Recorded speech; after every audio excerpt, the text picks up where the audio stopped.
Good evening. Good evening. First of all, I don't like mics. Okay, put it down. I don't need mics. Right. Okay. I thank you so very much for taking time out to share with us this evening to hear this message. It's a message that has been lingering around for some time. I thank Mr. Trevor Ford for inviting me to New York. I didn't want to come because I do not like the cold. If it drops below 50 degrees, that's it. I went to Zimbabwe, and it was cold. I left. I want to thank you for being so patient and being so understanding and having the courage to come and hear me, because I'm the one man that most people shouldn't listen to. Why? I didn't go to school. I don't read books. I have never read a book in my life, and I never will read any. I disliked school. Yes, I did. But my grandmother that raised me was a very understanding woman. You see, many people doesn't know as to how is it that this one man, Dr. Sebi, your brother, is curing AIDS. Well, if I had read books and I had gone to school, I would not have been able to cure AIDS. Because those that been to school, which are the physicians, do they cure AIDS? No. Do they cure diabetes? No. Did they go to school? Yes. Yes.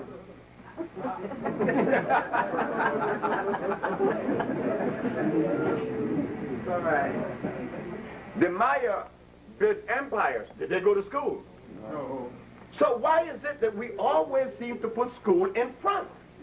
Why is it that we always seem to think that we need to read books to enhance our journey? Well, I didn't. Because I knew that in the context of the book, within those pages, there was an English language that's not yours nor mine.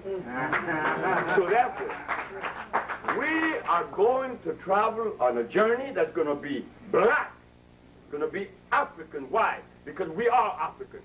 I'm not a Chinaman. I'm not a Russian. I'm not a Caucasian. So now, if I tell a gorilla to speak polar bear language and get on in life, he would have difficulties.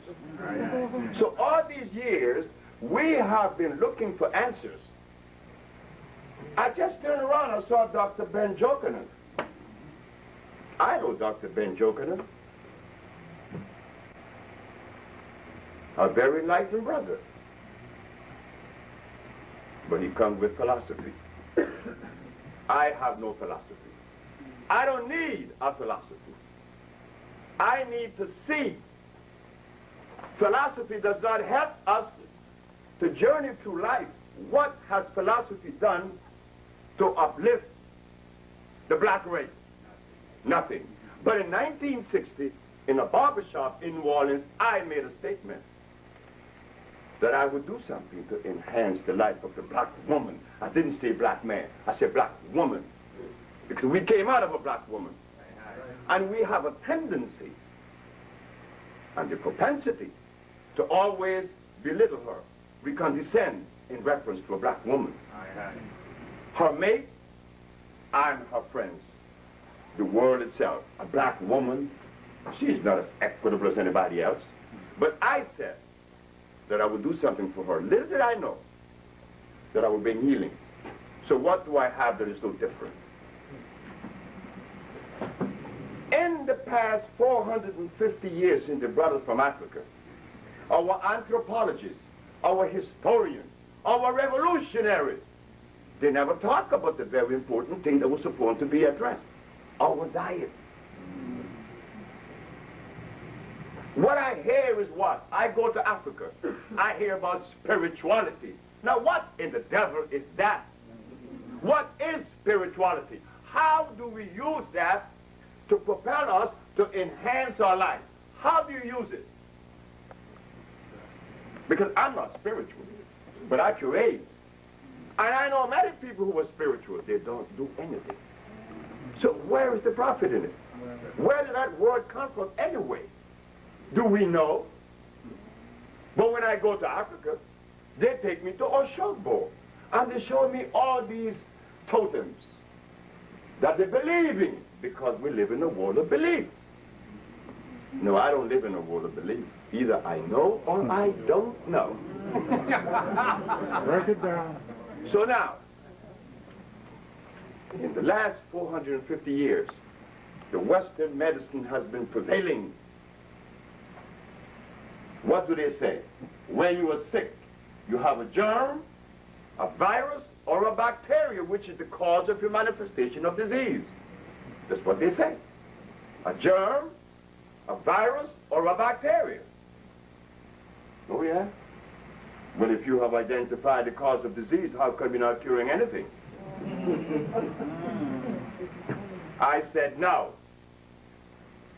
It's mucus. There's only one disease, never two. And don't be afraid. I told that to the Supreme Court of New York when I was arrested in 1988. When everybody in Harlem, everybody in Brooklyn, brothers who's supposed to be so adept, so long, one brother told me he read 3,000 books. I said, well, why do you do all that for? Doesn't it help you? Your belly's still big and your eyes have glasses on it, but you read 3,000 books. I didn't read any. I read my mama. My mama is the only person I listen to. My mama is the only person that I allow to tell me something I would listen. Now remember, I'm the boy that didn't go to school. So what did I learn outside of school? I learned that which is natural, that which is complementary, that did not come out of a book. So as I grew up with the freedom of a black man because my grandma was in the Marcus Garvey, what do you call it? The nursing brigade. That's right, the Black Cross. My grandma was in it. She told me something. You don't need nobody, and you don't need anything. And if the day comes that you have no money to buy clothes, you walk naked as God made you with the same pride and dignity. I said, well, now then, I could even go bare feet. Grandma said, yes. And there was a time in which I was 13 years of age that my grandma didn't have any money to buy me any Christmas shoes. You know what Rosita Brown said? That was the neighbor. I still remember them, Rosita Brown, and there was Ruth.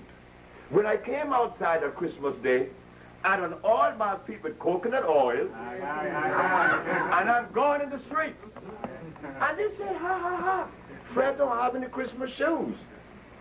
I said, ha, ha, ha, Fred don't need any Christmas shoes. And do you know that 40, 50 years later, I saw Rosita Brown on the village I built in Honduras.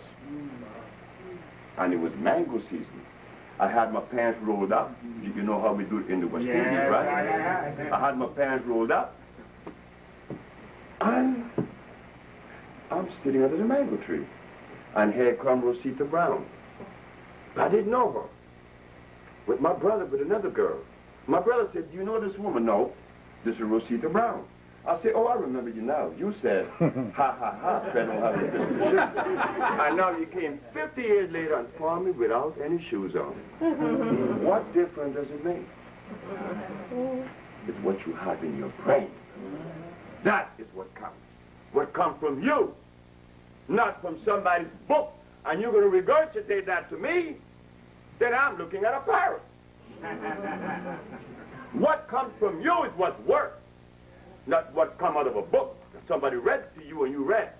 You have to be careful. He was quoting Pushkin about occurrences. Tonight is an occurrence that has taken place that was supposed to occur, even though I didn't want to come to New York. But here we are, right? Right. This is the reality. I was a young man working at the age of 13 for my grandmother. I worked in a dairy farm until I was 14.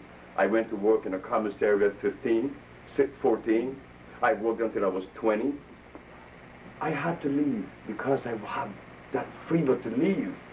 I left, went to New Orleans, became a merchant seaman at 20, 1953. I joined Islam, the Muslim religion. I met Malcolm, I met Elijah, I met many people, very intelligent people. I met some very intelligent Christians too. You see, we have a tendency to pit one against the other. Either because you're Muslim, you're good, or you're Christian, you're bad, or vice versa. But I'm looking at black people. Some Muslims, some Christians.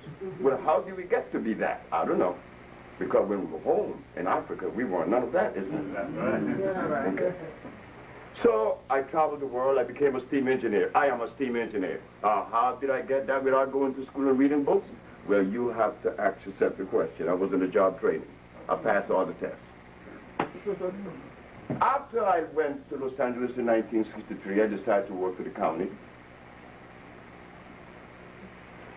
As an engineer, you have to maintain the pH in the water at 7 or less, 6.9, which is slightly on the acid side.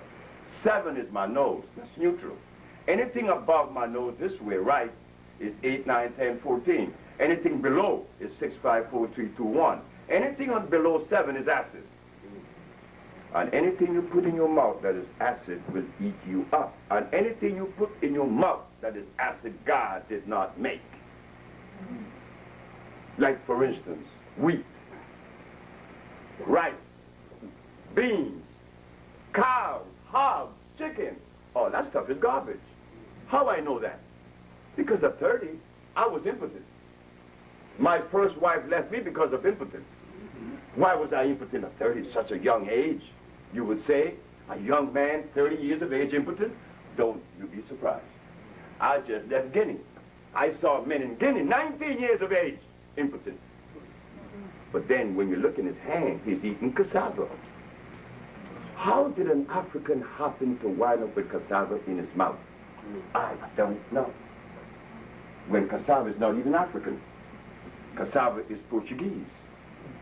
Like the Dutch made the carrot, the Portuguese made the cassava, the British made the beans. And now we are a slave to all of this. And by the time you get to my age, 70, you're wearing glasses. Your sex is bad. Your back is bad. Your sex is bad. Has to be sometimes sex is gone for 10 years. I've had brothers to come to me that the sex has been left 10 years ago. And I'm not saying that the brother is less than me, because I'm no more than you. I am you standing here. I'm your brother standing in front of you, telling you what came out of life, not what came out of Sebi. What came out of Sebi means absolutely nothing to you. It means to me. But what I bring to you is not what came out of Sebi. It's what came out of life itself. When God made things, or when creation came, you will never find a gorilla in Alaska, right? No. Nor coconuts in Canada. Why? Because it's a cosmic arrangement. This arrangement has been violated. You and I are victims. We've been eating the wrong food because we didn't know what to eat. I asked that to the Supreme Court of New York. I was arrested in New York. Why? Because the leaders of New York, every single last one, abandoned the perspective. How did they do that? Well, after I put my compounds together, I cured some people in LA, I quit my job. Everybody said I was a fool because quitting a job making over $2,500 a month way in 1980. And I was a bachelor. They say, you're crazy. Why? You will go after Earth. I say, I'm going to cure every disease in the world. You ain't going to cure anything. Shut up. I said, okay. I quit my job and I'm curing the diseases. Now what? I came to you. After I had cured 5 AIDS patients, 10 diabetics, about 15 sickle cell, about 4 blind, I decided to go brave on this stuff. I put it in the Amsterdam News, the Village Voice, and the New York Post. AIDS has been cured. When the Attorney General saw that, he sent to tell me to remove the ad. Oh. I sent back and asked the man, why should I remove the ad? He got very angry and sent me to the Consumers Affairs to see another white man, named Mr. Fitzgerald. He said, well, are you the author of this ad that claims that AIDS has been cured? I said, yes. I want you to remove it. He said, why should I always hear people telling me to do things and yet not giving me a reason? So I said, sir, why should I remove the ad? He said, because I said so. I said, oh boy, we have a little problem. Small little problem, sir. He said, what is the problem? The problem is that the only person in the universe, and that's including the Virgin Mary, could tell me to do something and I will do it. It's not the Virgin Mary nor you. It happens to be my mama. See, when my mama tells me to do something, I'm not going to question her. But if the Virgin Mary or you tell me to do something, I'm going to ask you why. Why do I have to remove the ad? He said, because I said so. I said, well, the ad stays in the paper. I went to my office. February 9th is a Monday night. I got a call on 8 o'clock, right around this time. I see you haven't removed the ad. I say, I have a sneaky feeling that you're going to tell me why I should remove it. He said, I'll see you in hell. The next day, I was arrested. Practicing medicine without a license. Selling products not approved by the FDA. And claiming to cure AIDS and other diseases, which is a fraudulent claim. But let me tell you something. The white man won. Why he won? I won the case. I proved that I cure AIDS. But he won because he knows that you would never believe it. That is where the white man won. And to substantiate my claim, when I won the case, the night that I went to get the verdict, there was no black people there. There was a bunch of white people there. The Park Slope paper came to me. The white man sent that to me. Dr. Sebi, you mind if I ask a question? I said, no. Where are the black newspapers? Tonight you have set a precedent. This is the first time in the United States government or the country in which someone stood up against the American Medical Association and went. Where are the black newspapers? I said, I don't know. Where are the black leaders? I don't know. I don't even care. I did it for me, not for the public. I want to show the world what a black man could do. The white man said, well, I'm going to write about it. And he put it in the Park Slope paper. Herbalists cure AIDS. Dr. Sebi, natural cure for AIDS, and more use food, not drugs. A white man did that. I went to Saigon. I went to Jesse Jackson. I went to Sharpton. I went to Maddox. I went to Mason. I went to Ben Jokanan. None of them helped. They prefer to see you dead. Woo. I'm going to travel across the continent because I said they have abandoned me in America. I went to Africa. I went to Sierra Leone. They looked at me like I was stupid. I went to Ghana. They didn't want to hear it. I went to Zimbabwe. No, I went to Tanzania. The ambassador looked at me and he talked a whole bunch of stuff. He went on to talk about spirituality and the ghosts and the spirits. I said, I want to go home. I went to Zimbabwe. I went to see Dr. Parinyatwa. I said, Dr. Parinyatwa, I don't want to be disappointed, but if I am disappointed, I would understand. He said, what do you have for Zimbabwe? I said, I cure AIDS. I cure diabetes. I cure sickle cell. I cure blindness. Here is the proof. He said, I think about it. I said, fine. I came back to America, never to look back at Africa. This may sound bad to you. Oh, yes, it does sound bad, isn't it, that I'm an African by heritage. And that the one place that I should rescue from the grasp of disease should be Africa. Am I right? Right. That is our mother. But when you go to Africa and you talk to an African leader, he'll look at you like it's stupid. How do you think I feel? I went to South Africa to see Mr. Mandela and the rest of them. The other day when I saw Mandela sitting there in his big chair, I thought I saw the biggest fool in the world. Why? Because he's lying. He's straight out lying. Why do I make such a blatant statement? Because I know I'm telling the truth. He's lying. Because I went to South Africa. I went to his ministry, and he too rejected. I went to Oprah Winfrey. She rejected. WWRL, they said, don't interview this man. WNIB, they called him and said, don't you interview this man. So who do I turn to?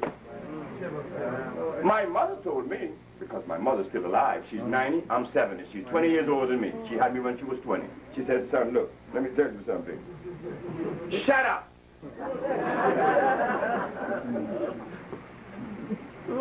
You told me 5 years ago that the black race has been drugged with glucose, and you want them to listen to you. You want black people to listen to you when they ate glucose and continue to do so. What is glucose? Glucose is a chemical that will change your thinking pattern. It intercepts and confounds the hypothalamus in your brain. That's what sugar does. That's what starch does. We see it in Africa. Right in Nigeria, you have Igbos, Hausa, and Yorubas. You think they get along? That's just in one country, right? We're not going to talk about Susu and Fulani. They like to take each other's throat. Why is that? When we're brothers and sisters, something must have gone wrong, isn't it? What went wrong was that we were unaware that the stuff that they gave us to eat was undermining our thinking. We are beautiful people. We are loving people. Sure we are, all of us are, and we're smart. I'm not smarter than you. How could I be smarter than you when I carry the same amount of gene cells in my brain as you carry? I'm not smarter than you. I just have a message because some of you have a message that I don't have. I don't have the message for everything, isn't it? Do I know everything? The answer is no, but I cure diseases. And we need that now, isn't it? But we need bricklayers.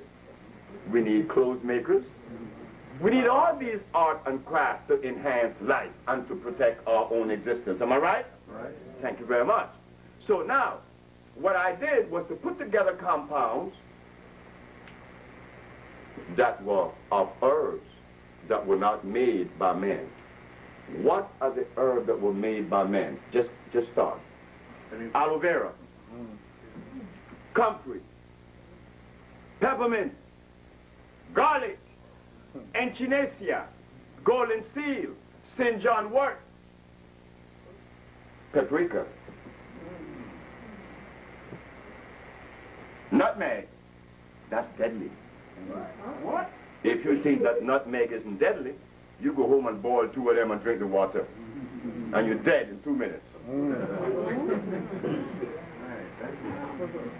Nutmeg has arsenic. Nutmeg was made. Nutmeg is unnatural. God did not make nutmeg. Yet I used to love my eggnog with nutmeg in it. But all of us, you think I don't know what you eat? I know what you eat, because I ate it too. Your boy, what is his name? Mr. Bill Cosby was on last night with Larry King. You know why he's talking the way he's talking? Because there's a young man who Bill Cosby grew up with. His name is Lee Weaver, who is also an actor in Hollywood. Lee hated me.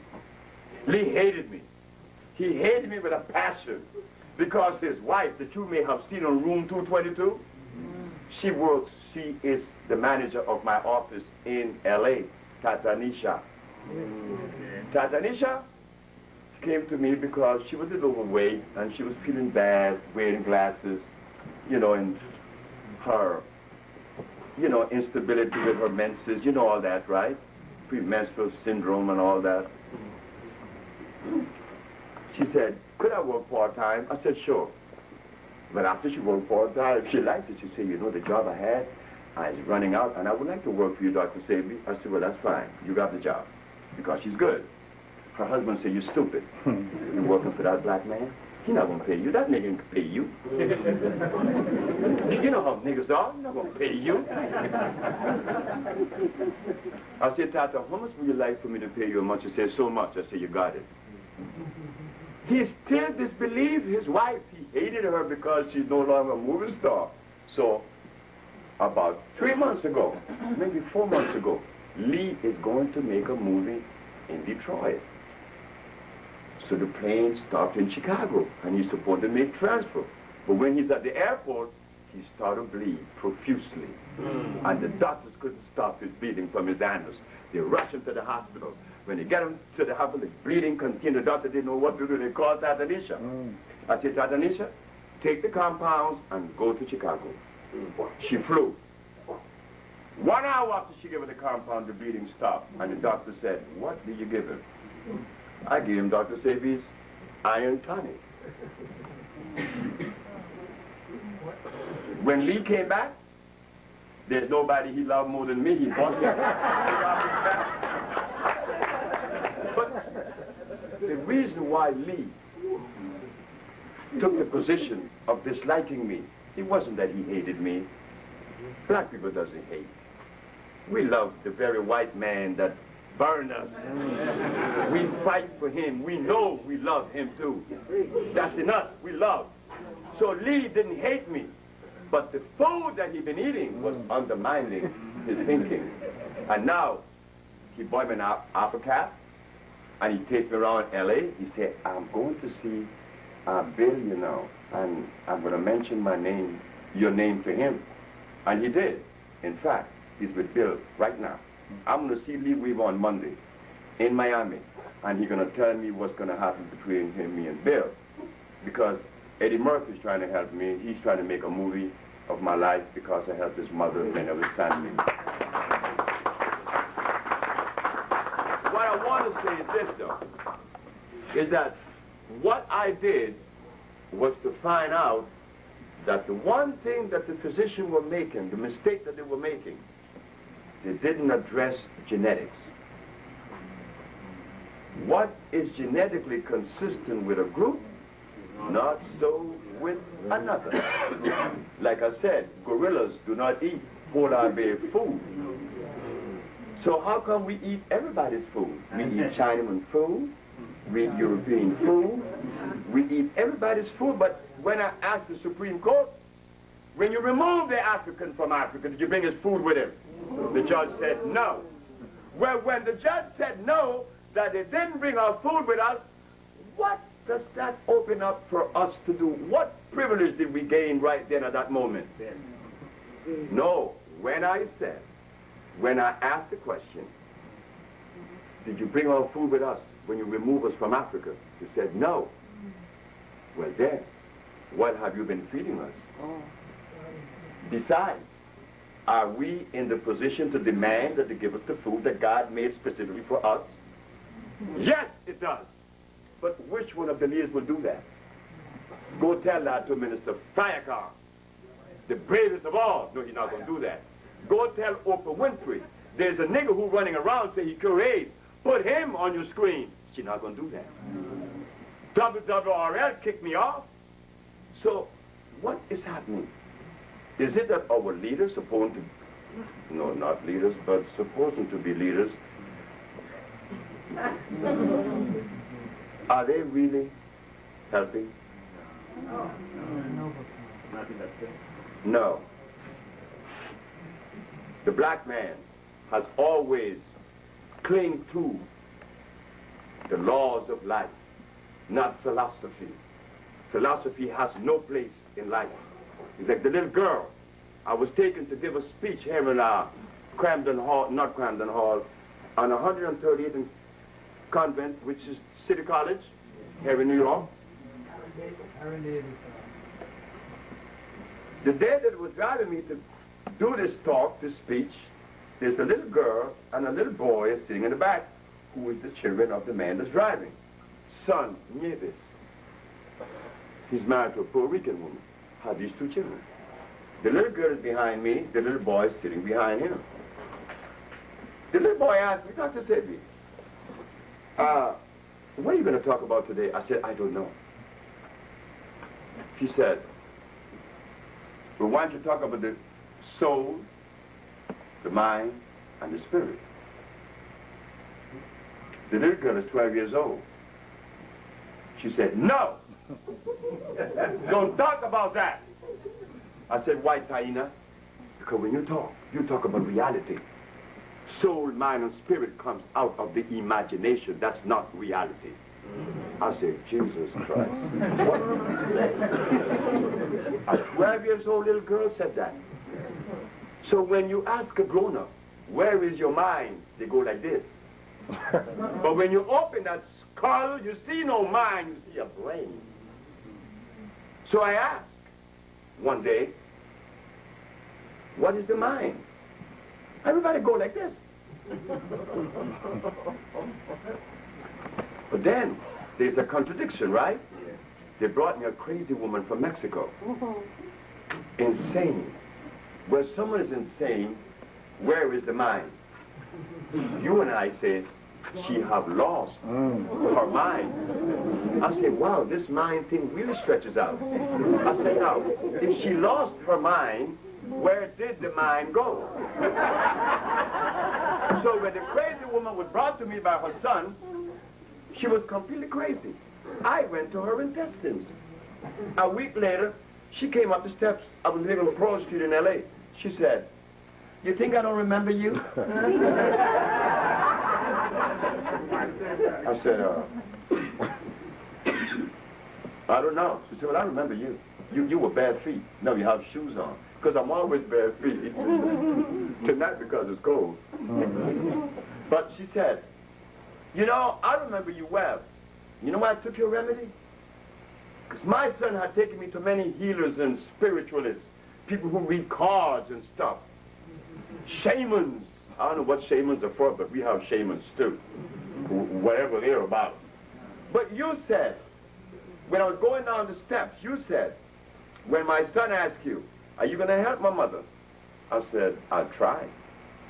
And she said, that was encouraging to me. You didn't say anything more than that, and I appreciated that. I'm no longer crazy after 11 years of insanity. What caused insanity? Something was in her colon, sending off a negative message to her brain via the central nervous system. C.C. Charles in Aruba hated his wife. He hated his wife. He hated his wife with a passion. For 16 years he didn't talk to her, living in the same house.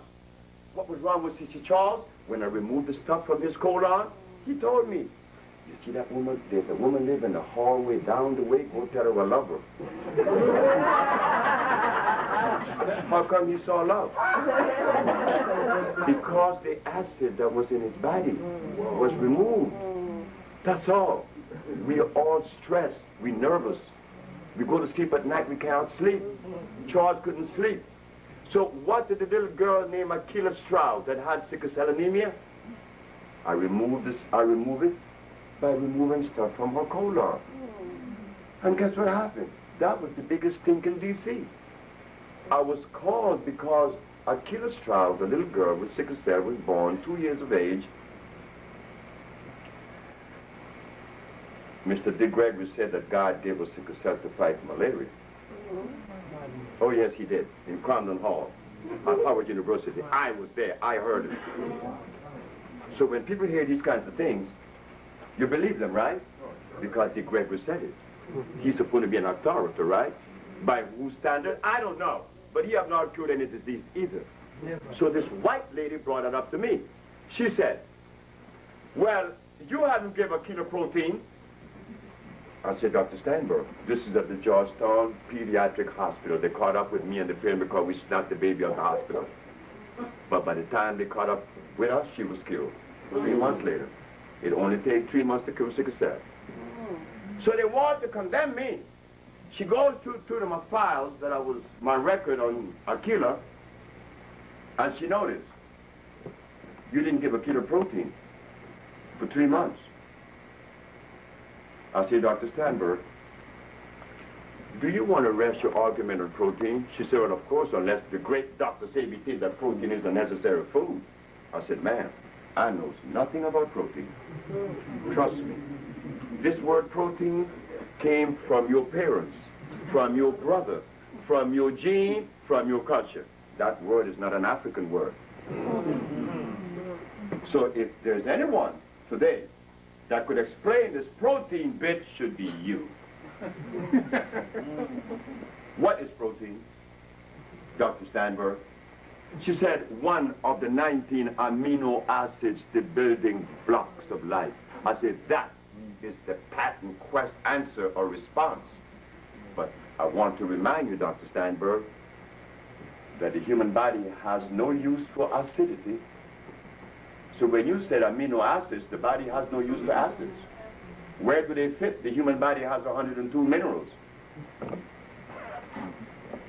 And when one of those minerals are depleted, your body becomes sick. If iron becomes depleted, you are anemic. If calcium becomes depleted, you have rickets of whole bone structure. And if you cannot think, you're lacking of carbon and copper. And so it goes. Protein, where does protein fit? Furthermore, is it electrical? She said, what do you mean? I said, well, my body's electrical, it moves. I'm always moving.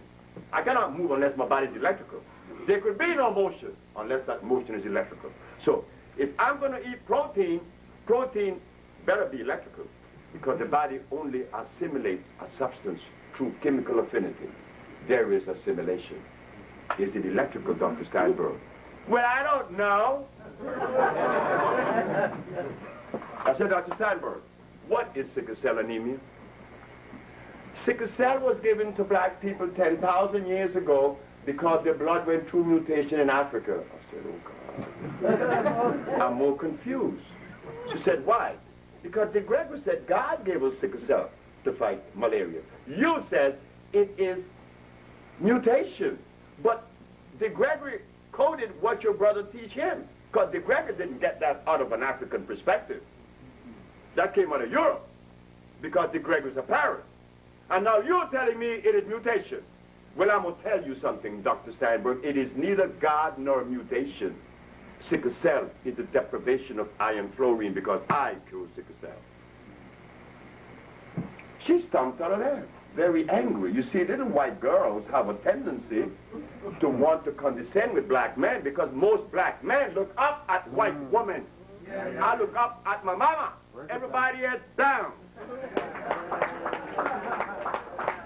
Not that I disrespect white women or white people or anybody, but you do not condescend with me, because I know I have a place in this world society, and I have never compromised that place, because I'm just as equitable as you or anybody else, or any race in the world, and maybe better more than most.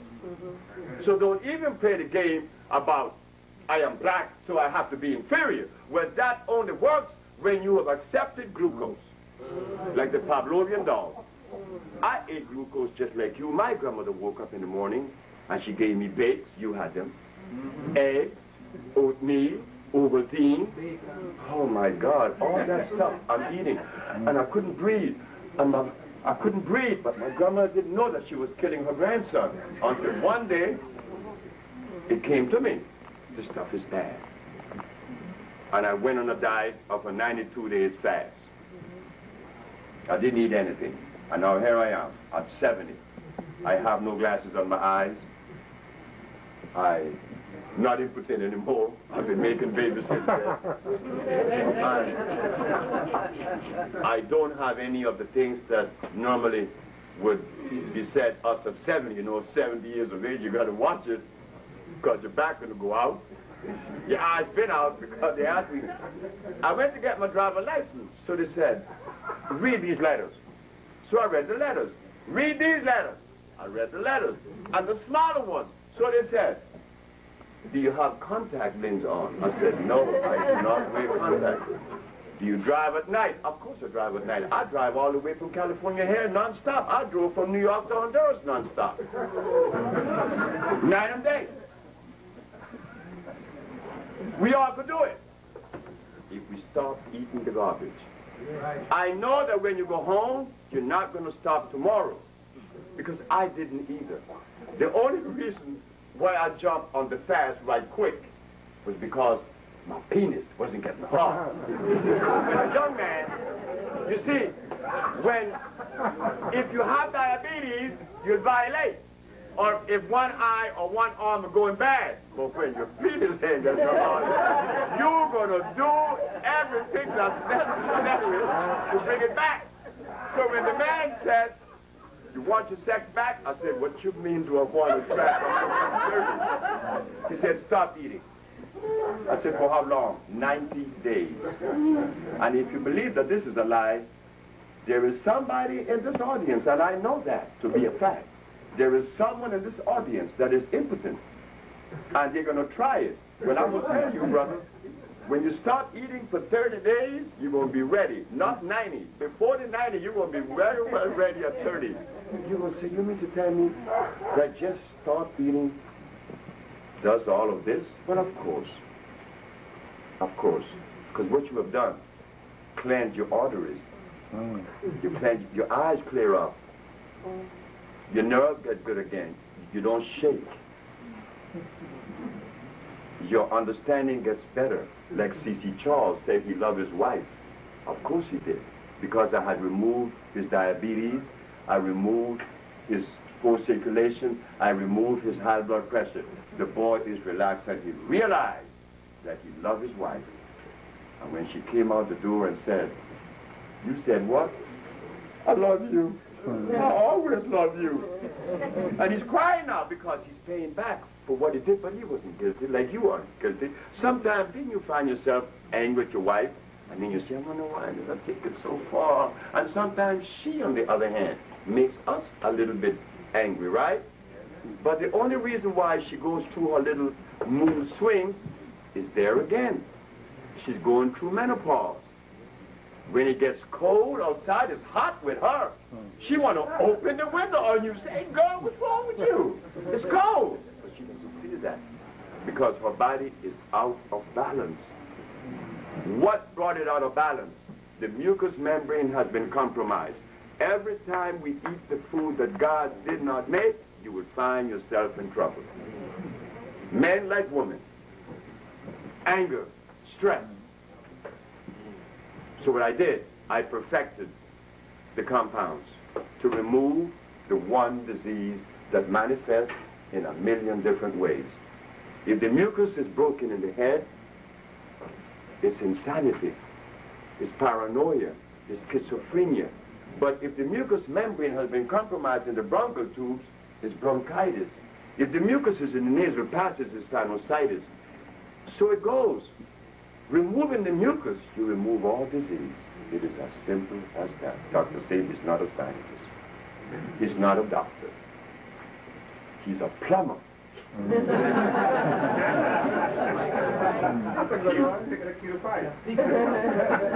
That's all I do, clean out the pipes. And there come life again.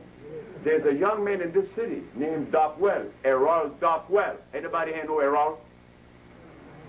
He makes these, you know, they're posters. He's an artist. Errol came to me, he's from St. Vincent.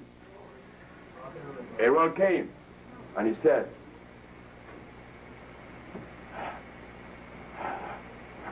wait, I died. Errol couldn't breathe. Errol could not breathe. Errol was dying, his pressure was high, his eyes were bulging. 3 months later, Errol didn't eat anything for 3 months. Errol didn't eat anything for 6 months. Errol's wife called me and said, if you don't start giving that man what you're giving him, I'll kill him. I'm going to kill him. She was complaining about his impotence. Now she's complaining he's having sex with everybody in the neighborhood. Errol made one mistake, though. After 6 months of not eating, Errol went to St. Vincent. And when he got to St. Vincent, the one person in your life that could always poison you and you have no defense against her happens to be your mama. So when Errol went home to St. Vincent, and his mother was cooking the chicken and dumplings, and this rice and pea, and this fried plantain, Errol passed the kitchen. He swore up and down he would never submit to it. But as he passed, and that stuff went by his nose, he stopped. He said, oh my God, am I going to submit to this thing just once? And he put the stuff in his mouth and he hit the bed. 4 hours later, for 6 months. You don't cheat life. After he cleansed his intestines and you put that stuff in there, he's going to react violently. So I tell you now, you and I are part of a perspective that yes, we cure AIDS. If I was a Russian in Russia curing AIDS, you would say the Russian people are curing AIDS. If I was a Chinaman in China curing AIDS, you would say the Chinese people are curing AIDS. But I'm your brother standing in front of you, you don't say we cure AIDS, you say he cure AIDS. Single me out. Isn't that what's happening? Because we got proof.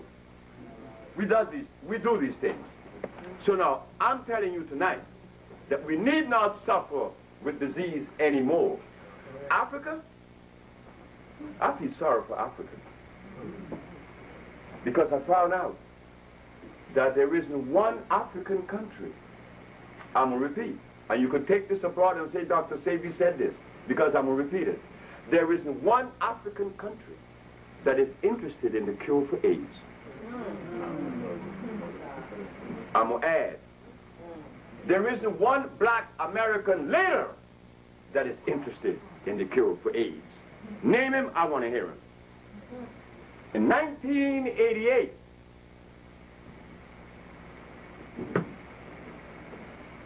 something happened in this country among the elite leaders and the religious leaders. Some Japanese came to America and they got a compound known as AZT. And the other one is interferon. And they coupled them together. And what did they make with that?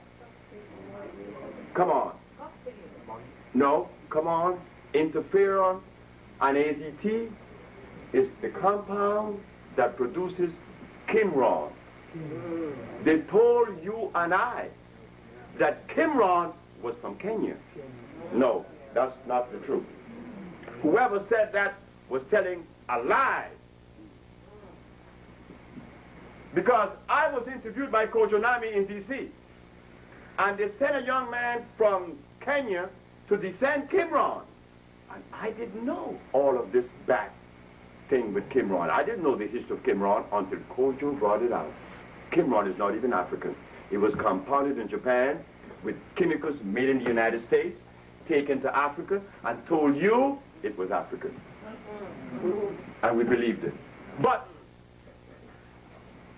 did they support it? The Christian church supported it. The Muslim church supported it. But we who have proof that we cure AIDS, did they support that? Well, aren't we in a better position than they are? Aren't we in the position to ask them how come he didn't support Dr. Sebi? And he come with the medicine of our fathers. What are they going to say? What is Oprah Winfrey going to say when she's told that there's a man curing AIDS and could show her proof? What is she going to say? But she interviewed homosexuals. She interviewed thieves. She interviewed a whole bunch of folks. But she will never interview Dr. Sebi that cures AIDS. That means absolutely nothing. Yet, AIDS is the disease of the century. And if there's a cure, you would think that that would be embraced. Am I right? Right. Well, why not? So if you and I come together, it doesn't matter if the leader doesn't support it, right? Because the leader of a people has never been a male. Have you ever seen in the forest cubs following males? Who does the cub follow? Well, how come we have male leaders? When you were small, you never follow your dad. You follow your mom 24/7. And my son, who saw me cure people of diseases, when he bruised his finger, Mom! He said, no, isn't there something? The boy he had to call on Mom. And I'm standing there. His mom is way in the kitchen. But he had to, because that's us. We are mama's boy. I'm 70 years old, but I'm still a mama's boy. Whose boy am I going to be but my mom? That's what you mean. Came out of a black woman, of course I'm her boy. Forever, as long as she lives. So now it shows that we've been bamboozled, as Malcolm said, but we didn't see the extent of it. Like we have not yet fathomed how much damage has been done to the hypothalamus with glucose. Who has done that research? No religious leaders, no political leaders, no community leaders. They haven't done that. So you and I continue to run into these stone walls and not understanding why. Haitians, hey, you Haitian, just talk about some Jamaican. Don't talk about no Jamaican to me. Hey, you Jamaican, just talk about some Haitian. Look, tell me, look, wait just a minute. I'm no Haitian, okay? But when I look at both faces, they look alike. And to confound me, my grandparents are from Jamaica and from Croix-des-Bouquets, La Plaine, Haiti. So I got Haitian in me, and I got Jamaican in me. What, there's a war in me? No, there's harmony in me. Because I know that both are brothers. But the acid that we've been eating, the glucose, is undermining our thinking. It is making us so stressed that there's problem with Jamaicans and Trinidadians and Haitians and Africans, like I said, right in Nigeria, there's problems. And it has not been addressed properly. Enough is enough. The fact of the matter is, we have been fed the wrong food, as Messenger Elijah Muhammad said. We are not supposed to eat meat. Stop it. It's going to hurt you. It's going to hurt you. It will hurt you. Because I know, I've been through that. And there's a reason why I was so sick. I used to wonder, why, if God loved me so much, why am I so sick? Asthma, diabetes, impotence, and the rest. Well, I had to be that sick. To come out of it, to be able to talk about it. If I had not traveled the journey, how would I be able to take you on the journey? I had to travel through it. It's no mystery. It's not spiritual. No, none of that. It is natural.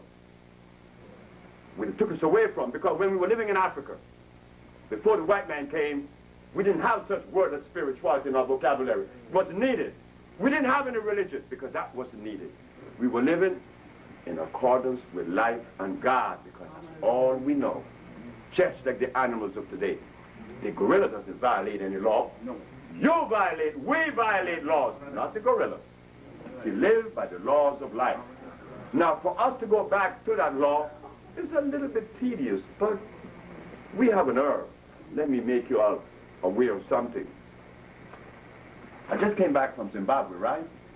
But I made some trips to Swaziland, and Swaziland is a country that grows something that would change your thinking in 4 hours. Where you used to be 400 years ago, you will go back in a matter of 4 hours. Miracle. It's not a miracle, but it acts like a miracle. Your brother's right. It is an herb that when you take it, it takes you back to your childhood. And you begin to see yourself and your activity and all those things that you experience in life. But sometimes we get to the age of 40 and we say things like this. You know, I had some bad experiences. You had what? You had bad experience? Well, how come you're alive? Everything that you experienced was supposed to be experienced by you. If you were not supposed to experience what you experienced, how come you experience it? How come it happened? It was supposed to happen. But these herbs, upon eating them, they will take you back home. And when you come out of it, I had a lady was bipolar. Her mother said, in Miami, my daughter is very sick. She throws things around, she cannot keep a job, she cannot sleep. Crazy people cannot sleep because it takes oxygen for someone to sleep. This is why we made the intracellular chelation to remove the acid from the brain, from the pancreas, from the liver, from the colon, making you new again. When oxygen fails to reach the brain, you cannot sleep. Sometimes I know people that were insane for 10 years, and for 10 years they did not close their eyes. But as soon as you give them a company that is compatible, that is complementary, that is godly, they begin to sleep and they love you. Simple as that. We are going to clean the body out to see the things that we need to see. You will never get them out of a book. Because if they were in a book, then I wouldn't be standing here, right? That's right. And when I was arrested in 1987, Dr. Victor Herbert, who is head of the Veteran Administration right here in New York, they called him, hey, we got a nigger here, we was talking some stuff, we want you to counteract that, because we know you bad. They brought him, they brought Dr. Bonanno from Memorial Hospital in Boston, we want you. They went all the way to Minnesota and got Dr. Christopher. I have 3 doctors in the Supreme Court against me. And when they read their accomplishment and their degrees and their school, it took a half an hour for each one. And when they read mine, they said, well, Dr. Sebi's an herbalist. That was it. But when the argument started, I asked the questions that the doctors were not prepared to answer. Like, for instance, I said, Your Honor, is it a fact that the Bible states that the herbs are for the healing of the nations in the book of Genesis, in the book of Ezekiel, in the book of Revelation, in the book of Exodus? The judge said, yes. I said, well, if the Bible states that the herbs are for the healing of the nations, then isn't that coming from God? The judge said, yes. Well, why am I being arrested? I use herbs. The physician use chemicals. They are not being arrested. So, am I the violator? But, Your Honor, if by chance we disregard God and say go to hell, then we have Hippocrates. 365 years before Christ was born, he was curing every disease known to man. Hippocrates was curing long before Christ was even born. What did he use? Herbs. I said, but if we disregard God and Hippocrates, we go to Jesus. Didn't Jesus ask, why is the daughter of Jerusalem sick? Is there no balm in Gilead? The balm of Gilead is one of the best herbs in the world. That's the herb I use. If we disregard Jesus, then we go to Claudio Galeno, 1729, Renaissance Italy. This Italian was the last of the natural scientists. He cured the Prince de Medici's children of all the diseases that they had using herbs. So, Your Honor, we have God, Hippocrates, Jesus Christ, and Galeno. Now we go to science. Science shows that the only substance that could readily assimilate and render good is a substance that has carbon base. Chemicals has no carbon base, neither does artificial plants. So I rest my case. And the judge looked at the physician and said, and asked, do I get a response? The physician had the pencil and was going. That pissed the judge off a little bit. She said, if I do not get a response in 2 minutes, this man will talk the remaining day without any interruption. Well, what kind of response were they going to give? I covered all aspects of it, right? But this is what we didn't know these things. None of us knew these things. That we were supposed to stand up in our favor. Well, we didn't. I came and did. And I'm hated for it. Yes, I am. Believe me. You'd be surprised what is being said about me as we speak. By those who call themselves leaders and nutritionists. Right here in New York. a group of women, these women always get me in trouble. They said, Dr. Sebi, you all remember this, and I know you all remember this. 1989, there was a meeting held on that hall, the big building in Harlem, what they call it, the State Harlem Building. Right. State Office Building. The what? State Office Building. State Office Building.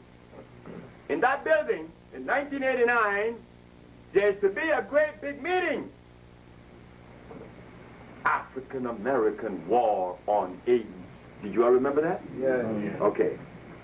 So the sister said, Dr. Sebi, you're going to go there. I said, why?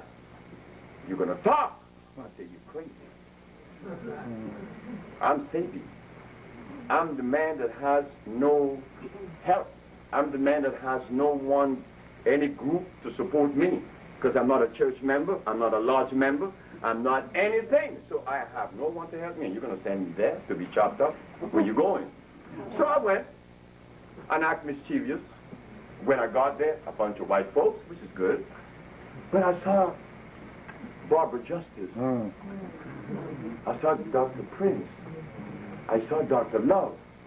And I said, oh my God, all enemies. But let me see how I'm going to weave my way in there. So when I got in the meeting, a man was talking. So I'm going to seize the opportunity. This man is talking how we should make the AIDS patient feel good until they die.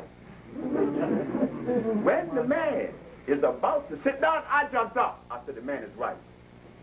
The man is 100% right. Right there, I caused everyone to look at me.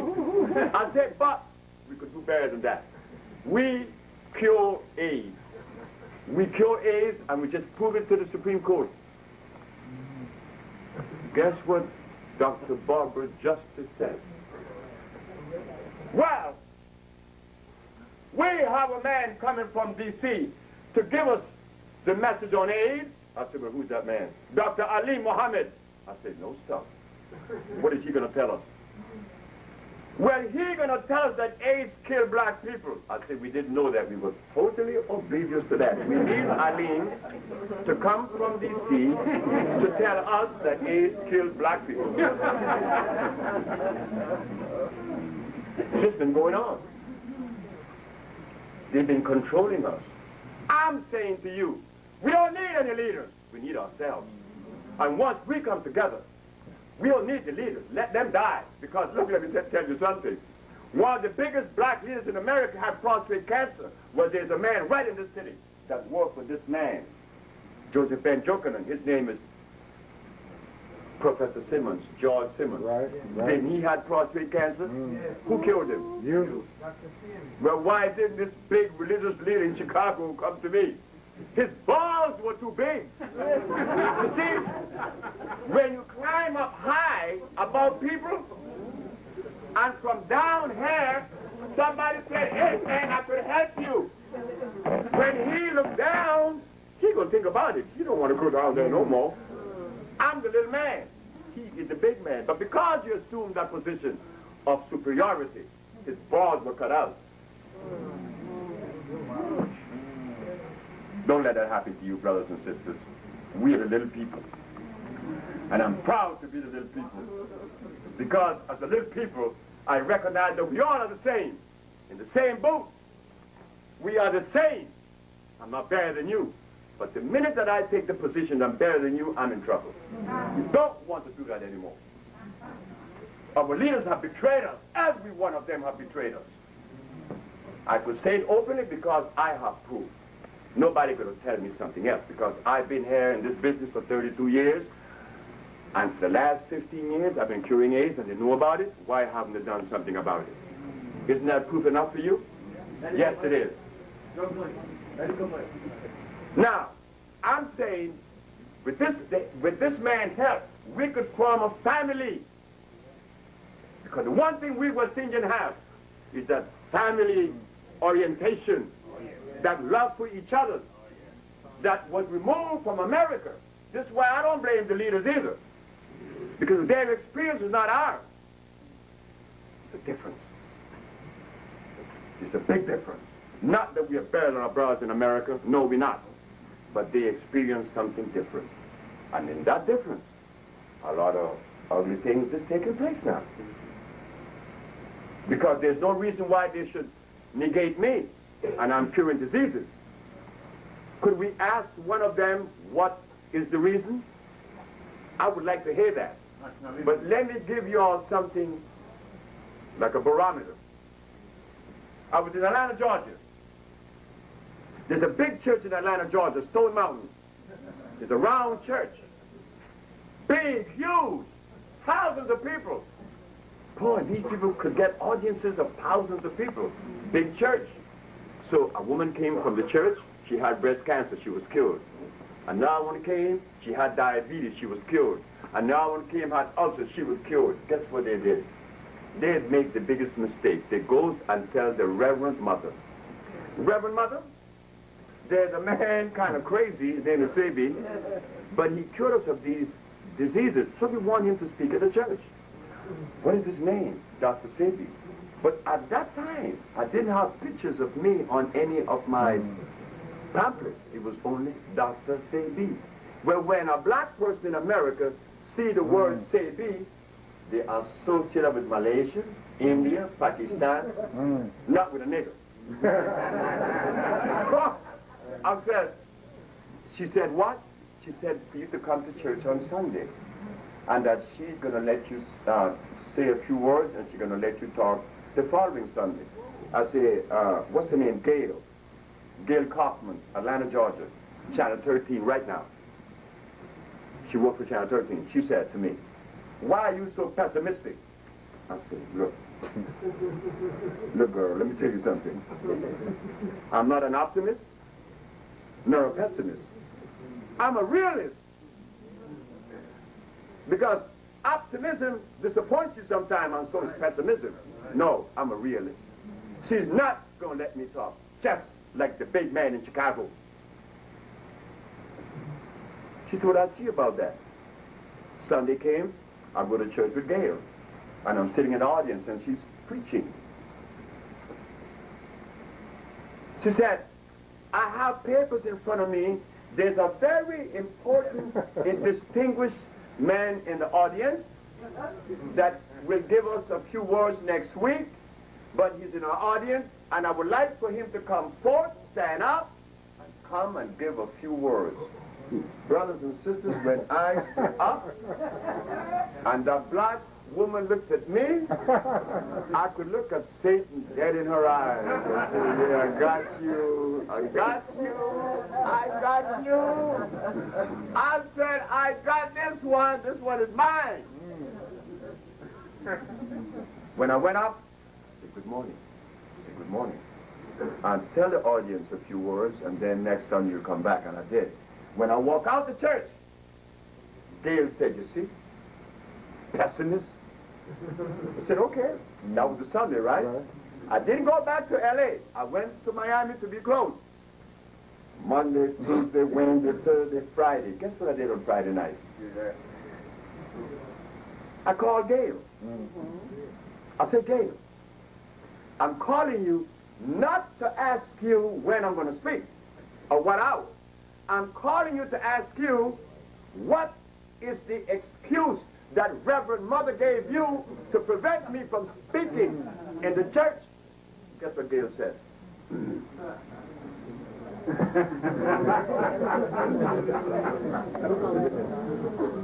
My feet were too dirty. That's what Reverend Mother said. My feet was too dirty. Do you know that if I was the Reverend and someone come with a message of healing and their feet was dirty, what did you say, brother? Brother, I would get the biggest golden to church. My grandmother, being from Jamaica and belonging to the Episcopal Church of England, which is the Anglican Church, where you going to go to church? I said, well, I'm going to fix her. Fred, hi Fred, that's what they call me. Hi little Fred. Everybody loved me, and I loved them too. But they didn't know what was going on in my brain, right? So this man put this robe on me, and put this thing in front of in my hand to collect Easter Sunday. I'm collecting all this money. I said, no, why are they putting all this money in this tray? Is it that they buy their way into heaven with the money? I mean, they have no respect for God. I mean, we are disrespectful. You're going to pay God some money to go to heaven. All right, this goes. Now, what do you think God's going to tell you? Didn't they say, render to Caesar that which is Caesar? Right. Was it God-made money? The answer is no. So how could you buy yourself in heaven with some of it? So when I'm collecting the money, I got this great big idea. Put that money in your pocket. So when I got in the back of the room with the money, I started doing this. And the preacher is a white man from South Africa named Pooley. He happens to come in the room and said, "What do you think you're doing?" Well, let me tell you something. Nobody intimidates me. Not even God or the devil. Nobody intimidates me. I said, "What did you say?" What do you think I'm doing?" "I am relieving you of one more sin. I walk out of the church with the money." Well, instead of God chastising me, why did God chose me to be a healer? Because God knew I did the right thing. You take that money. That was the little boy then. That's the little boy now. I have no respect for what? Unjust.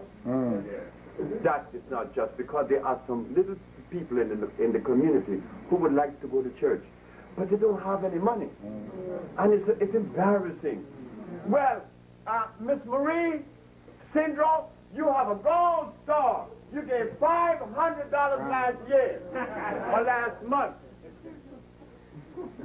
Miss Jones Gilbert, she gets a silver star. She only gave 100. Miss Mary McCullough, you gave 50 cents. You gave black star. So they have all these stages for you to make you feel good. No. What makes people feel good is their health. Once you arrive at that place where it is comfortable, you're going to love everybody. But first yourself. But our religions, all of them are guilty. Every religion in the world is guilty of feeding us garbage. They don't care about us. They poison us. The Christian church, they eat some pork. No, the chicken is worse, but the pork is bad too. It's warm. But the Muslim church said, eat some lamb. That stuff is that's anthrax. You eat an anthrax. When you eat lamb, it's worse 10 times than pork. Worse than pork. Then the Buddha had the down for you. The Buddhas eat ghee, clarified butter. So who's in our favor? So brothers and sisters, yes. Dr. Sebi doesn't feel too comfortable tonight, knowing that he curates and knowing that his brothers who are in the position of leadership just deliberately disregard the entity. Not me, I'm happy. But I don't feel too comfortable. Why? Because I want to see us healed. And some of us feel that if the healing doesn't come through a leader, that it's no good. No, no, no, no, no. When have you ever heard of any leader in America that led us to a comfortable place anyway? The only man was doing it, and he's no longer with us, is Elijah Muhammad.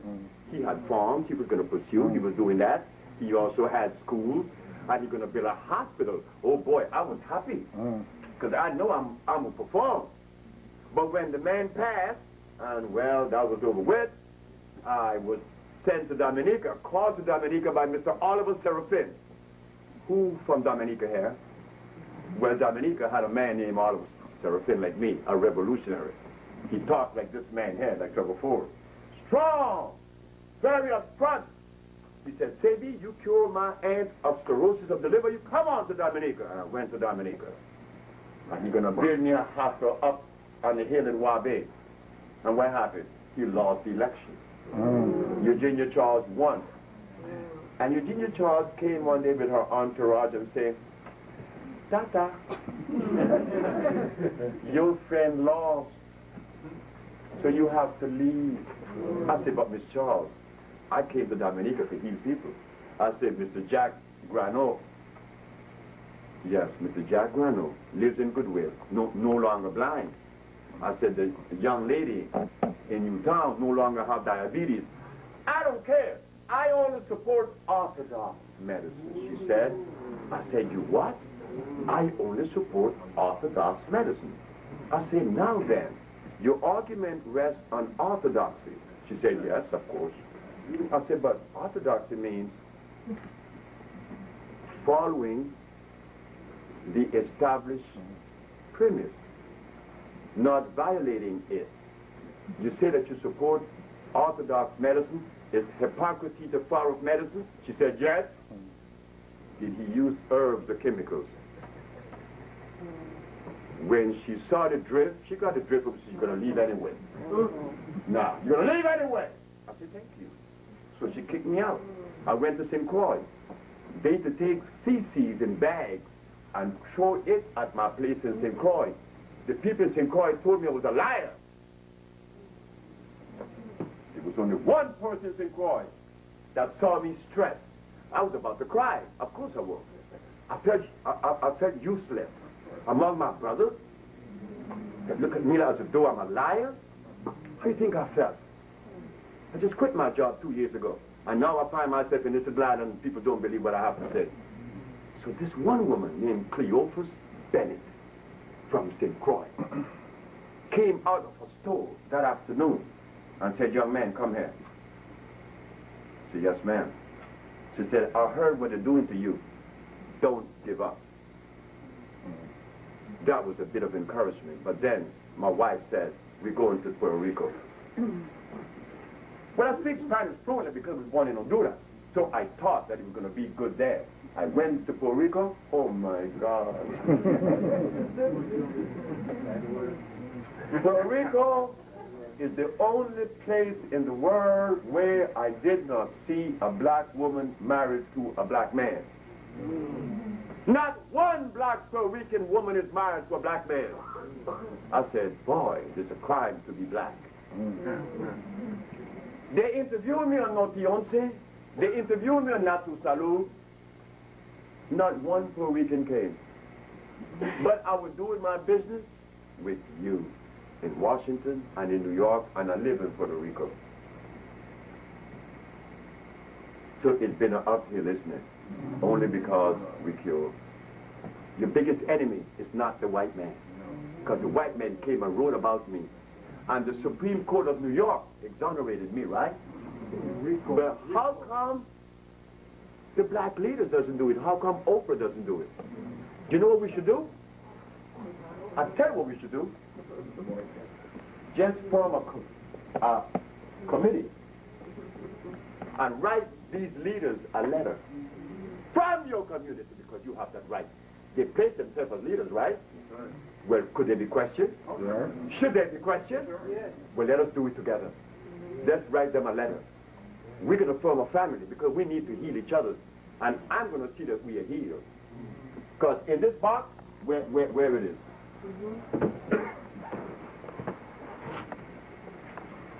We have a product. I said to my friend Timothy, he's a barber. We should go to a barber shop. In a barber shop, you hear all kind of conversation, but it's never one that is fruitful and good. It's about rich people, boxers, who's the greatest boxer.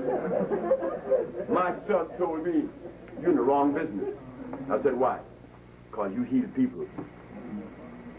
You need to break ribs to get millions. Like Muhammad Ali. He busts people's ribs and he's famous. The other one, the brother, Tyson, he busts your ribs too. He gets millions. And hey, you come, curing ribs. And they don't even recognize you. So what I did, I told Timothy, I'm going to make a product that is going to heal black folks.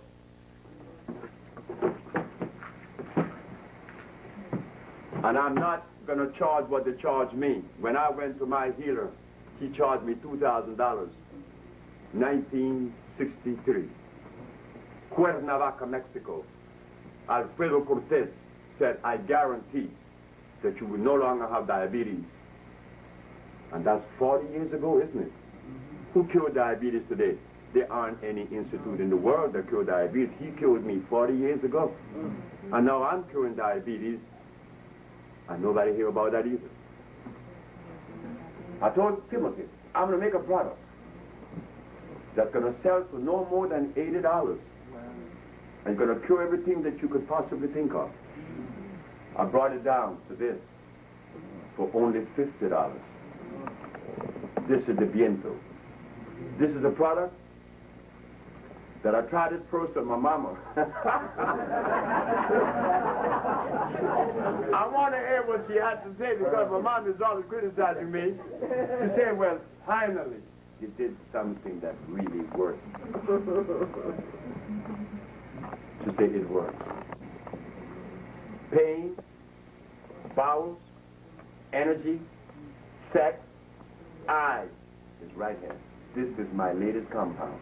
I have condensed all of my products to one, the Viento. I take it every day.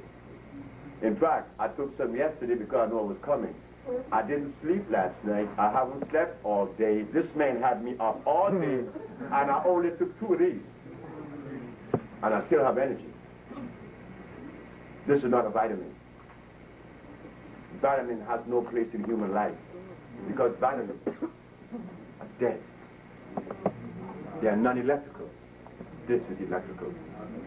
This is considered by the Supreme Court as natural vegetation cell food. Natural vegetation cell food is electrical. Everything that God makes is electrical. Anything man-made, not so. So, I am promoting my latest product, and no, ain't no recall here. I know that tonight you have heard many things, diametrically opposing that which you have accepted or believed or heard, but I'm going to give you the opportunity at this time to ask questions. Do I get any questions? Oh boy, over here, number one. What about the other product that you were talking about that takes you back to your childhood? That product is the Stropharia cubensis. That is a product that the people in Africa ate. And this is why the people in Swaziland was never conquered, because they could see what the British was going to do before they even did it. All right. You going to start selling that? Sir, I have it now. But you will have to send for that.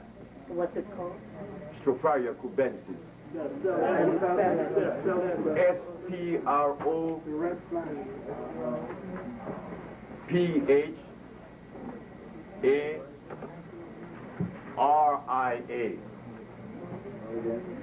Stropharia cubensis. C-U-B-E-N-S-I-S. Yes, sir.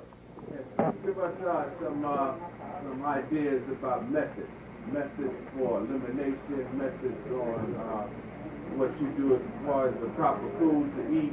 You know, I need some background first. That's a very good question, because when I come before you saying don't, what should be, right? This meeting, I want to say this meeting was impromptu.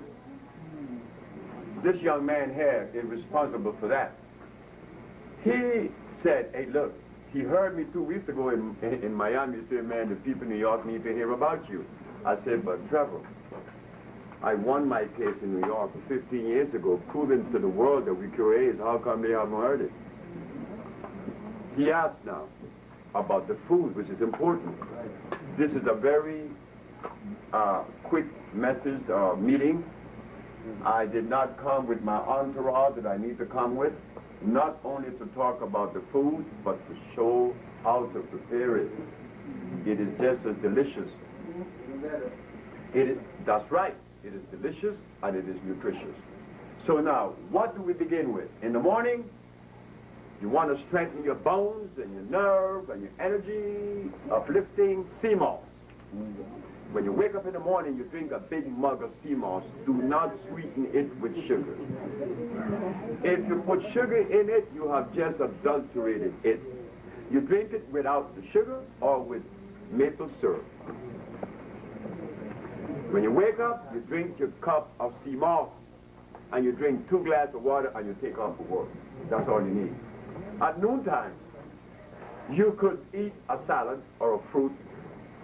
In the evening time, that's when you could eat, you know, your mushrooms, your squash, your quinoa, grain, quinoa, Q-U-I-N-O-A.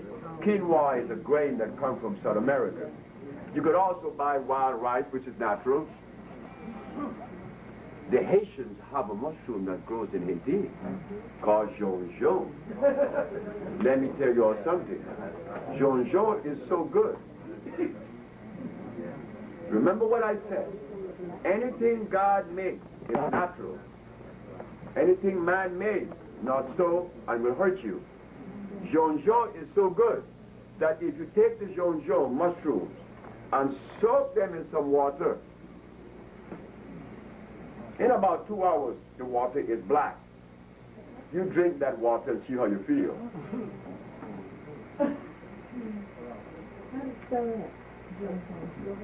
J-U-N-J-U. J-U-N-J-U. He knows. He may be from Puerto himself. No, I was in Florida. I was in Florida, so I had it from some secret friend. Oh, yeah? So, you have mushrooms, you have squash, and you also could buy the bread, the spelt bread. But you see, in saying all this, we could come together and produce our own food. There is an organization by you women in LA, Muzimai Wakanaka.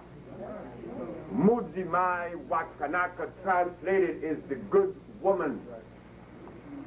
They have $100 million project in which they're asking each and every one of us for $100 that you will get back in product. But if you give $100 and every one of us give $100, and there are 40 million of us, do you know how many million that is? But they're only asking for 1 million to give $100. That's $100 million. $100 million. We're going to buy farms in South America, and we're going to grow the quinoa.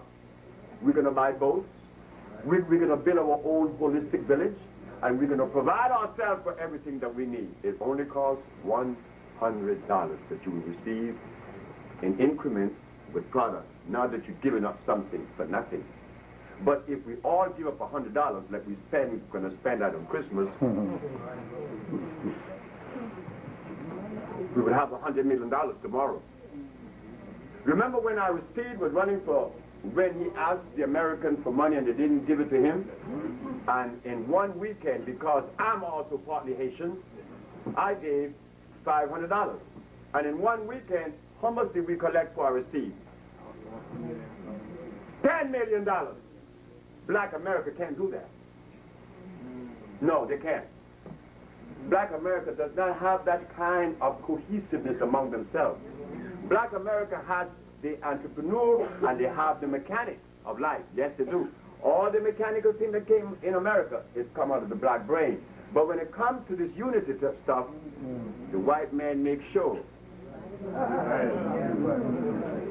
When Garvey came here, Garvey showed Black America what he could do. As a West Indian, he had ships on the ocean in less than 4 years. Not only that, the white man took an American black man to turn against Garvey. W.E.B. Du Bois. So again and again and again, it is seen something is wrong. What is wrong is that our brothers in America, like us, have been bitten by the same snake. Now we have to stop criticizing each other. We're going to have to find a way to work with each other. And if there's no love, I'm scared because the religion divides us more. You want to hear how divided we are? Just go to Guinea. My wife saw it. She said, wait just a minute. These people speak French. And they wear African clothes. But they worship Arabia. What is wrong? Something is wrong. You see? We wear the African clothes, we speak French, and we worship Arabia. What's left for Africa? Me, I dropped everything. I'm an African 100%. No adulteration. Gorillas don't adulterate themselves with the philosophy of another animal. Okay, so why should we? And it is until then that you begin to see how much progress we could make, because when I dropped the religions, I'm able to cure AIDS now. But nobody in the religions are curing AIDS or any other thing. They're just talking. They just talk, or they ask you to march. Just march. Next question. You. Yes, I have a multiple questions actually. And some of them, the first one to do with ulcer. Now, I work in a metal industry where we use a lot of zinc and tin. And metallurgy. That's correct, thank you. And a lot of us are suffering from ulcer and mucus. The alloy. The alloy will hurt you, I know. Believe it or not, we have a lot of brothers, white, black, Hispanic, are suffering. And I tried to tell them, you know, about our aloe vera. Some are buying it. Aloe vera. Aloe vera is what you talked about. Aloe vera is what we some are buying it, but some are not. And now you came with something else. How can you help us? Let me tell you something about that. About alloys. They deliver a great or large amount of sulfite in the body. Sulfide, not sulfite, sulfide. They will hurt you. They are. But do you know that I found that soybean delivers the same amount of sulfide in the body as does alloy? Anybody eat soybean? That stuff is bad. Whenever you eat soy, your body has problems digesting and assimilating iron. Sulfide loves to eat up your iron, and you will forever become anemic and remain anemic. Oh, don't tell me you eat soy, you are anemic.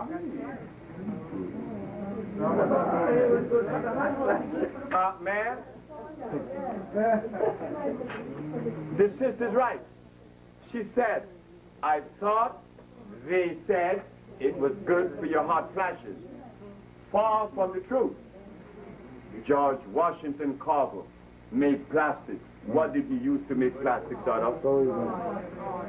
Well, how could you make plastic and then feed me that as my food? About the hot flashes. My previous wife used to get them because her ovaries was releasing the ovum, but the tubes were clogged. That is the beginning of menopause. But a woman has 240,000 ovums in her ovary. If she only released 6 of every ovary every year, because they alternate every month, when she releases an ovum from one, it goes to the other following, right? Saying that she only has released in 1 year from each ovum 48 ovums. At the ending of 80 years, just 400 and some odd ovums, but she has 40 some odd thousand. But the doctors never tell the sister why she starts releasing ovums. I know a woman right in the city. You know the man just died who was a community activist? What is his name? No. Sonny Carson. Sonny Carson's sister-in-law was suffering with menopause. She was in menopause 9 years. And she had these fibroid tumors. They came out. menopause left, and baby came. And the little girl named Makita. Still seen her period. And she's already menopause 9 years. We could do wonders. Not Dr. Sebi. Us, we, black folks. Next question. Then you, the lady. Dr. Sebi, I used to have hot flashes. I went to this herbalist in Fort Lauderdale, and she gave me hormone mix and blood purifier. And it stopped for a year, and I started taking living bitters capsule for colon, and my period is on again. No, the bitter was what did it. That was what did that stuff, the bitters. One more question. I am taking sea moss every morning. That's good. With banana, apple. Man. Bananas are acid. Apples are acid. And you take something that's alkali, like sea moss, and you put something acid in it, you have just adulterated it. Eat it by itself. Or sweeten it with some maple syrup. Don't put anything else in it. How about honey? Honey? That stuff is deadly. One of America's greatest musicians by the name of Eric Dolphy, bass clarinet. I met the brother because I met him on train at the same time. This man used to drink 2 tablespoons of honey every day because at the time in New York in the 50s and the 60s, honey was on the top of the list because the Bible talked about honey. But what the people didn't know, the honey the Bible talked about comes from a natural bee. The bee that you have today is a hybrid animal. That honey is acid, it is sugar. It will give you diabetes. You tell a diabetic to eat that honey, see what's going to happen. Send his sugar way out of whack. He died of a sugar attack in Germany. Eric Dolphy died with that honey. God did not make that bee. The bee that makes the honey that is alkali is a small little fly. You Jamaicans have seen it. They make the honey in the trees, in the holes, and they go in the ground. Black America doesn't know that. That's why they could sell Black America anything. Because the one thing you and I have as Caribbean, we grew up in the middle of the forest. We understand the forest. Black America understands asphalt. Right. They don't know the forest. So when you put something in front of a Black American brother and sister, they are handicapped. They don't know. It's not that they couldn't know and they would not like to know, but the environment prevents them from knowing certain things. When we, on the other hand, we know. Like in Jamaica, they have the icarco or the what do they call it, the sugar plum? Cocoa plum. They call it June plum. And then they have the other one they call dawns in Trinidad, the little yellow cherry. Dawns. Okay. America doesn't know these things. We have thousands of fruit that America doesn't know about. We could defend ourselves in the forest because when I went to Africa, the same thing I saw in the West Indies, I saw in Africa. I said, look at that. You know what shining bush is? Shining bush, right? It goes between the rocks. It's pretty, smells good. You eat that. That stuff gives you energy immediately. I saw it in Guinea. I saw it all over Zimbabwe. But like I said, I came back disappointed because I found visiting 14 African leaders, 17 different countries, they look at me like I'm stupid.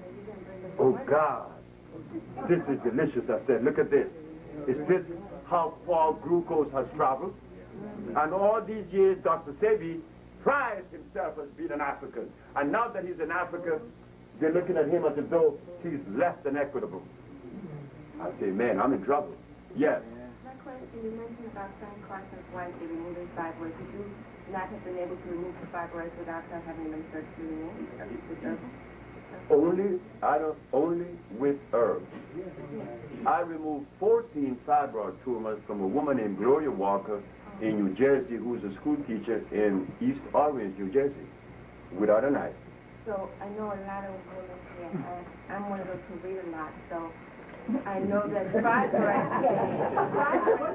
come in direct relation to the food you eat. That's right. You're feeding them, so they're growing. That's right. So you can read something and know something, or you can read and not know. The sister is right. You know, you put the eating that's growing the fibroids in your body, you go to a doctor, they want to take it all out. You ain't had no baby. You know something? Besides being right, you are 100% right. I learned that at 17, and I'm 42. You see, she knew. But she, as a woman, has no place in our society. She is a woman. Nobody barely wants to listen. You see, she is a woman. The religions of the world put her way in the back, but yet we came out of her. We had to come through some woman's vagina, right? Well, how in the devil I'm going to come out of a woman and suck her breast and all of a sudden she become less than me? Who started that? Islam and Christianity. Well, why do we continue to embrace that? I learned from my mother that she never listened to my father. And said, because if she had, we'd be in trouble, she said. She said, so when you marry, you listen to your wife. The advantage you have is this. And I trick you, woman. My mama teach me to trick you, woman. my mama said, agree with her and do as she says. Because if she tell you to do something wrong, well, you could say, you told me. But all the while, we've been in front. Yeah, you told me, and you men, you all think you're boss. They always jam that down our throat. But what I did, I took the humble place. What you want me to do? You gotta do so and so, I'll do that. But guess what? It's never wrong. It's always right. So we need to listen to a sister like her. But she would never get audience in a religion. I don't care what religion you have. She's a woman. She means nothing. She just happened to bear babies. And I came out of her. So what? That's nothing. I saw that in Nigeria. There's a king in Nigeria named Akande. So his mother took me to visit the king in their own private plane. When I got to George Plateau, the mother came out and did this in front of her son. I said, oh God, I want to know how is this woman going to justify this one when this man came out of her and she bowed to him. Guess what the woman said? Brothers, I'm going to let this on you guys, okay? Because this is important. These women, they are slick. They know, they are smart. They know the truth. Guess what the woman said? When I asked her, I said, Mother Kande, how could Yeli come out of you and you bow into him? Oh, she said, that's easy. You see, you men, you like for your ego to be inflated.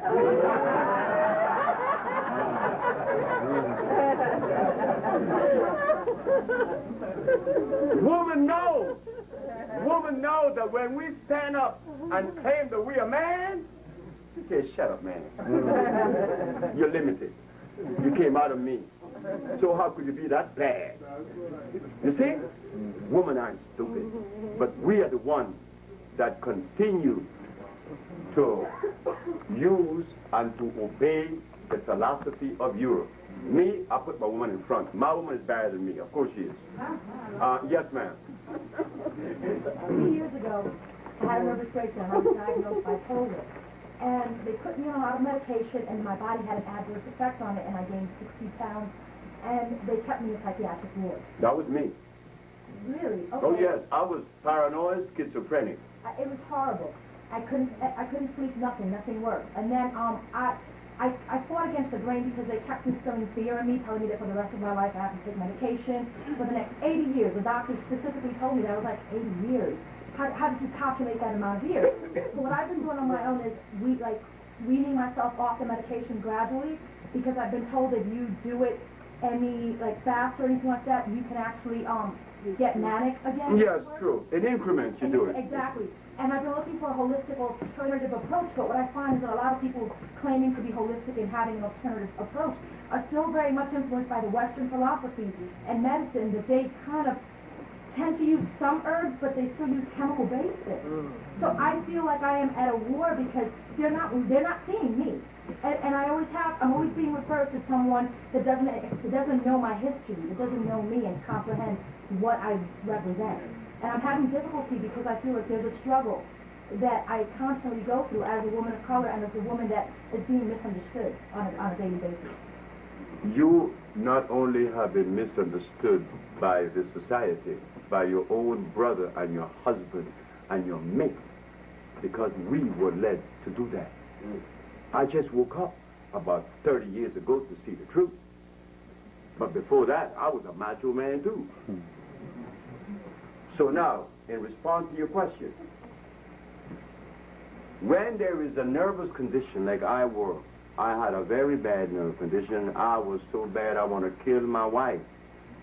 And yet, 27 years later, when I saw the same woman, I was driving on La Brea on Rodeo Road, right on the corner of La Brea and Rodeo Road.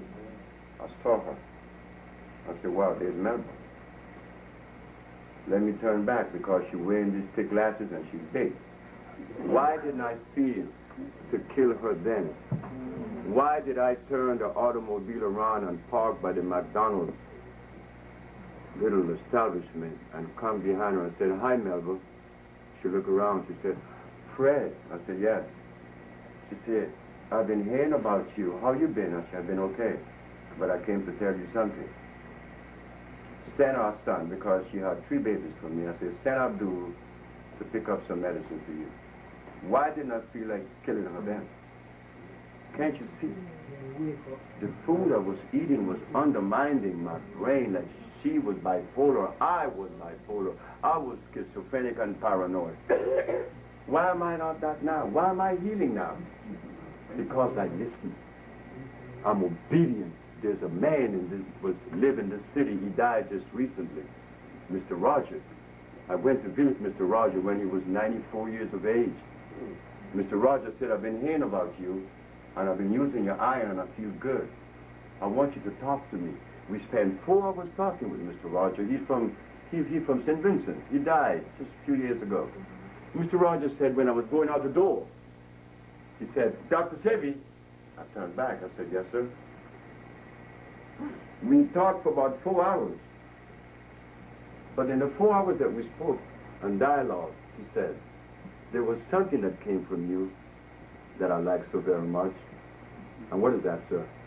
You are obedient. Do you know that nobody after that point has said that to me but my grandmother? Obedience is the most beautiful thing. To listen. Learn to listen. Then we've been hearing all kinds of stuff, right? And we don't know how to take out of the maze those things that are good because we've been bombarded. But we haven't been bombarded with that which is African, isn't it? Right. Not once since they brought us to America have we been given classes or understanding or structures that are African, because the African themselves doesn't know that either. They're too busy eating cassava. They don't know either. So where do we begin? Well, I began by going back before the white man came. I knew there was no rice and beans and hearts and cows in Africa. And by removing you from that, you come back and tell me, Dr. Sebi, my diabetes gone, my high blood pressure's gone, but did I tell you that I was impotent? No, but guess what? I'm buried in. Now, how do you do all that? It wasn't because I'm a scientist. I just happened to go into history and find out that you and I didn't eat the garbage we're eating now. We have to stop it. We have got to stop. The question, way in the back. I've always tell people not to feed that milk. You want to be a downfall. I just like to compound that a little bit. On milk. Well, you see, there again, the society tell us not to drink the milk of our mother. I remember 40 years ago, 1960, 1964, Nestle milk made billions of dollars off of Africa. They send the missionaries, they send the nutritionists, and told the African woman, do not feed your child your breast.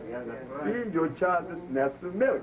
So all those African leaders in power now, you know what they were red on and red with? Nestle milk. So I go to Africa looking like a fool, trying to make this man get some sense in his head. When there aren't one African leader that have that. The only man I'm making some kind of reservation for is Mugabe. But then Mugabe, wait. Mugabe is the man, right? But under here, the Minister of Health, Dr. Parinyatwa. I said, Dr. Parinyatwa, I come to help. We have the cure for AIDS. Get out of here.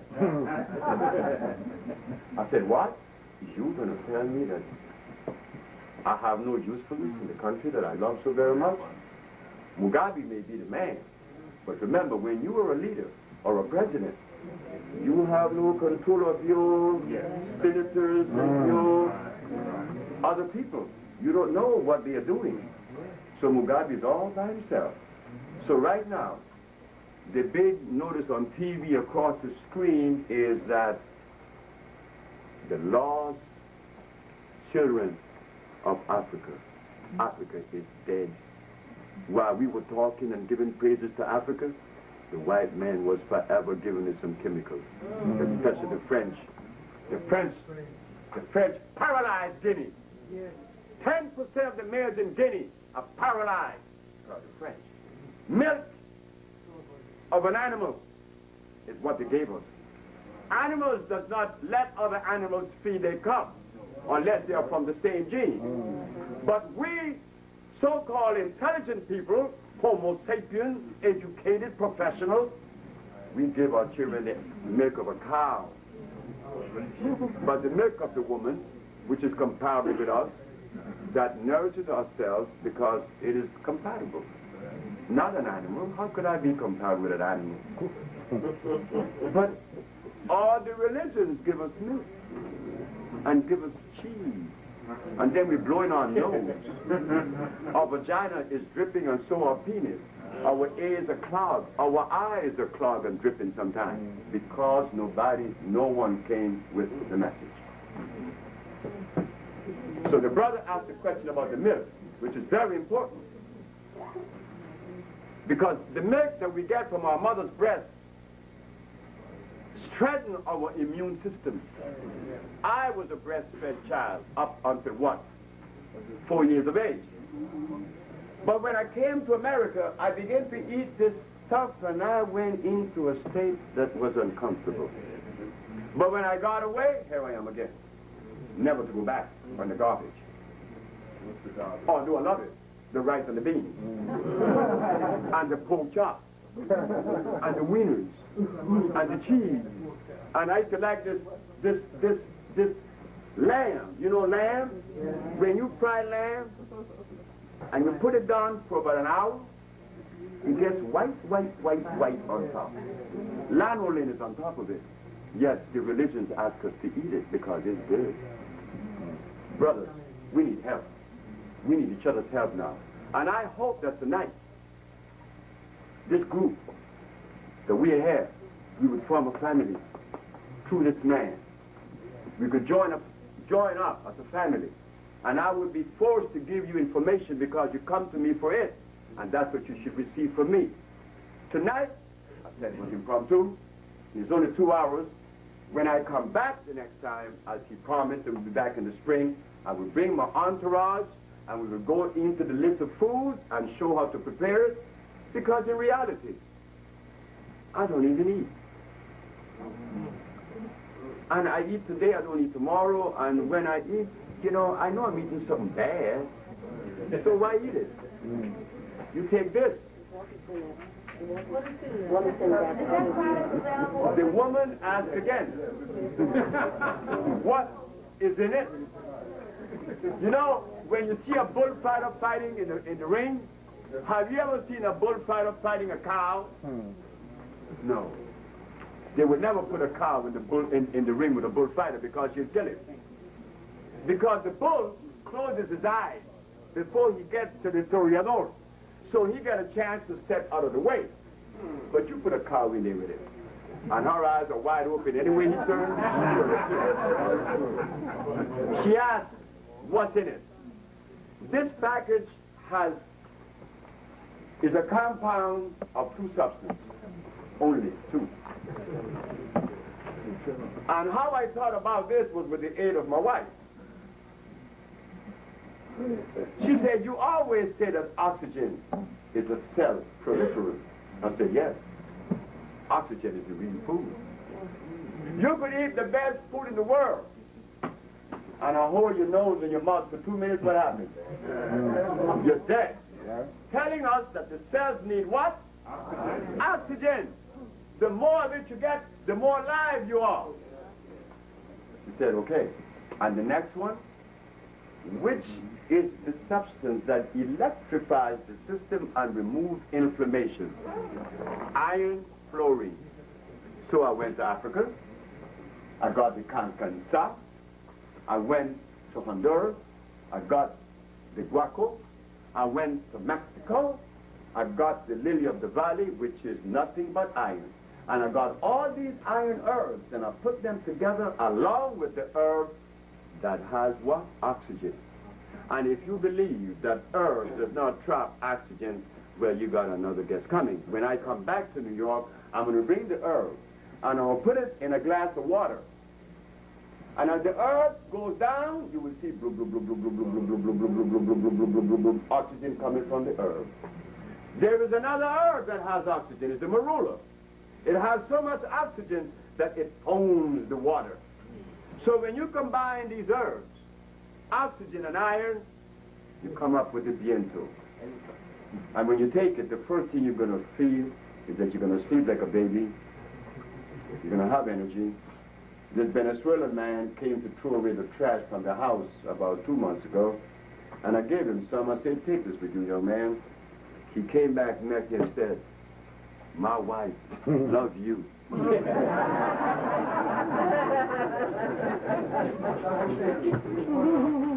Wait, this young man been first, then you. Oh, you first, then the young man, yes. One topic I've never heard you address before, and I've heard a lot of nutritionists speak upon it, is the silver fillings in our mouth. It was very toxic. The what? Silver fillings. Well, I didn't talk about that. Sure, you're right. But any kind of filling, any kind of alloy, he could tell you, any kind of alloy in your mouth creates static electricity, and it's also deadly because it has what? Come on. The byproduct of the stuff is what? Mercury? No. No, not mercury. Lead.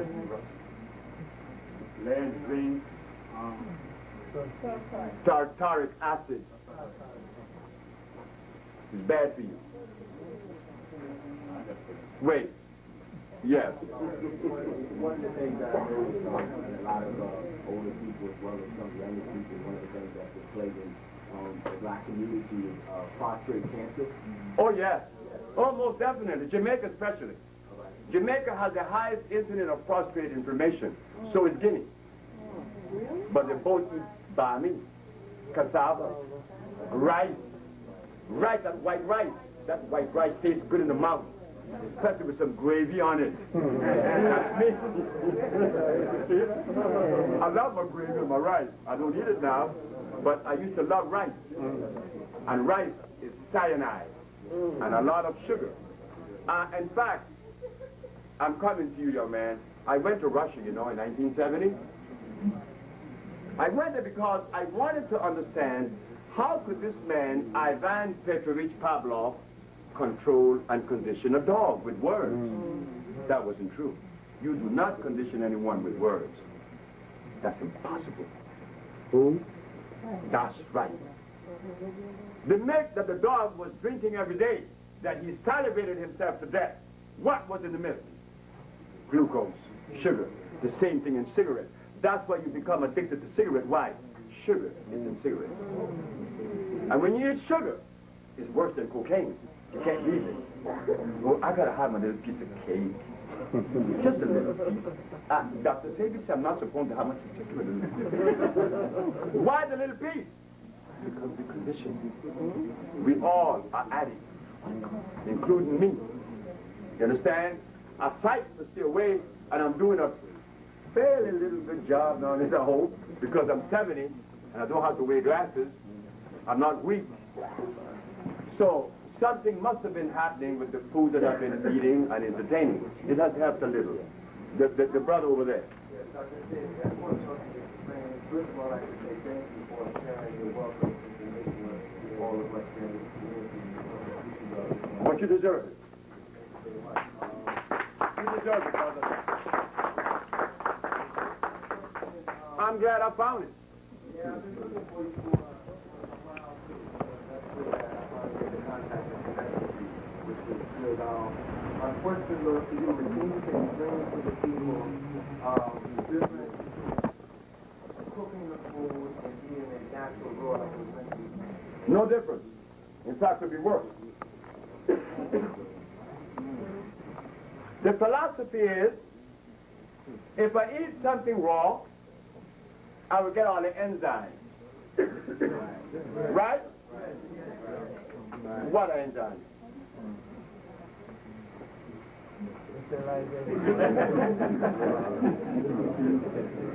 Wait.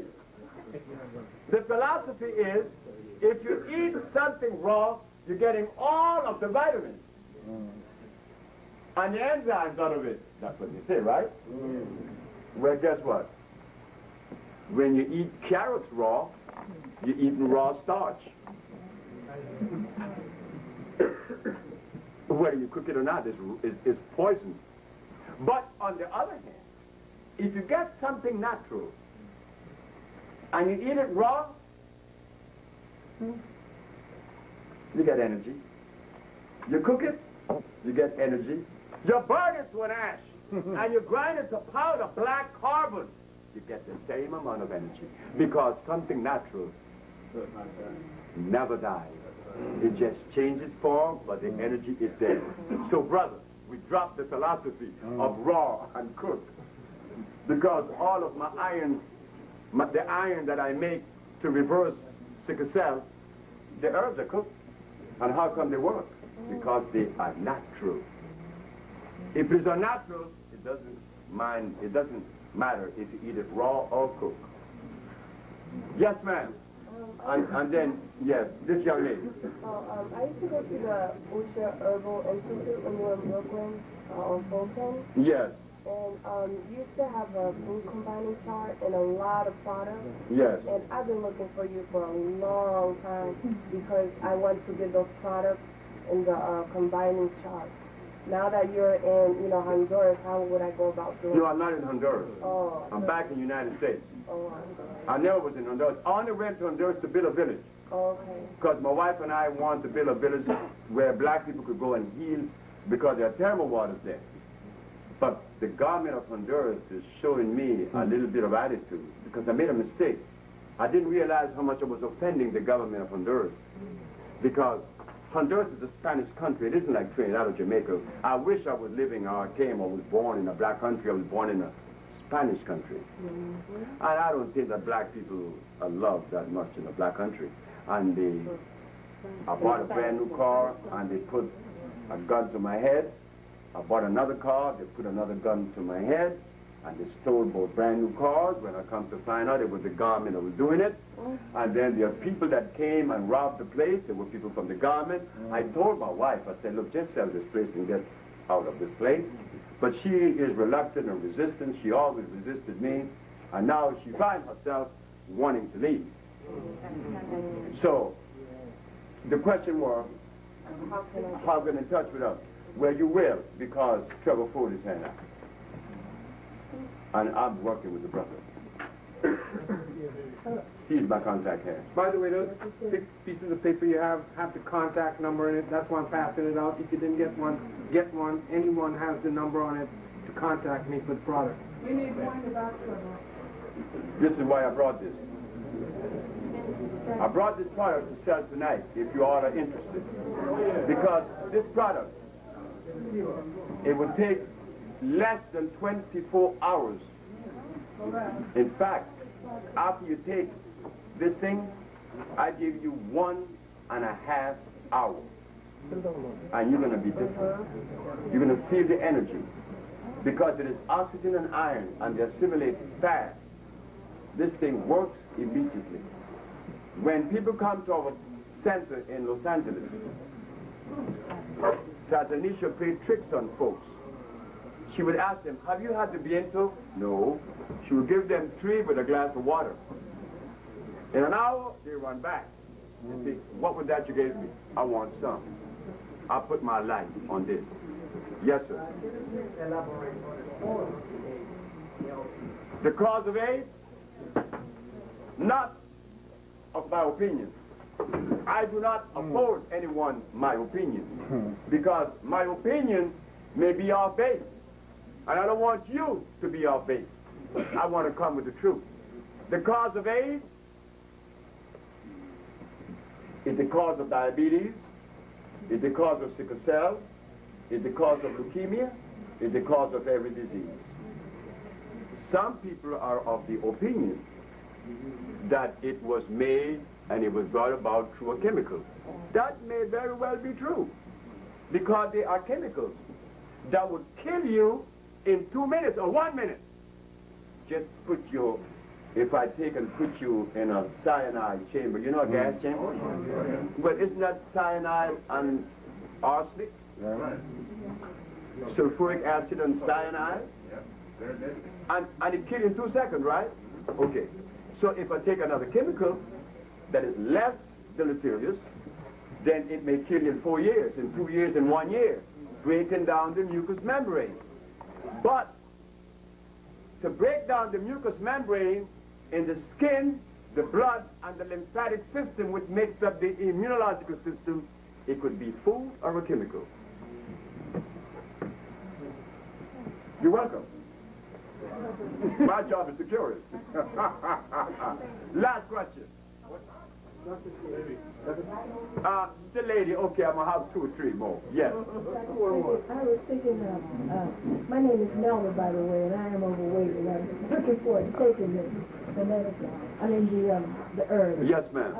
I was talking to a friend of mine who's a pharmacist, and she was saying that what you're talking about is called the Renin theory, where there's no salt balance, and that we lost 2 enzymes when we came to America. And and I was thinking about how I feel when people go on TV and they say that this disease is more peculiar to Africa, and how badly that made me feel. That I was singled out for this, and I'm really happy that you've given us this information, because it makes you feel almost like inferior when you're someplace taking something and using something that's not that everybody else is using and not getting sick like you are at the rate. There's a reason why we continue to manifest this high degree of disease. Remember, when it took us away from our mother, they took us away from our breast. The food that was made for us, specifically for us, was no longer in our mouth. You see? You're right. But losing the 2 enzymes, what enzymes? Aldosterone or something like that? Sister, the body is made up of 102 minerals. Iron, calcium, phosphorus, carbon, and all the rest of the minerals on the planet. All this chemical that she's talking about, the body doesn't know about that. Yes. I'd like to ask a question, sir. Wait, hold, 1 second. Usha. Where's Usha? Where is Zave? Usha and Zave? Come up here, please. Those are my daughters.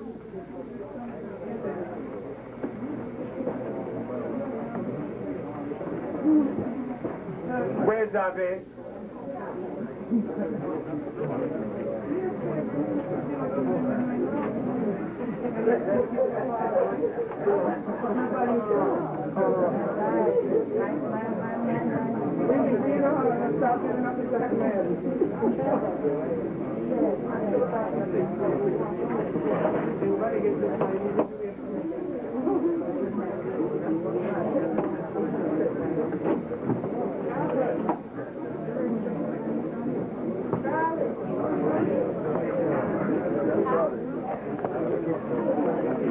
Oh, sure, of course.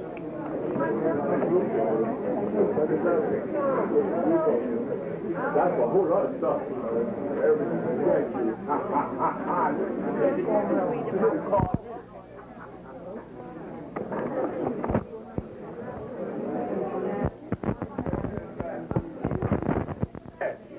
Just be a little bit here.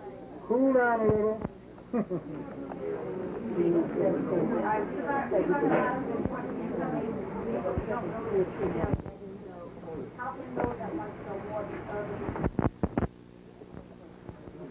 The question is how?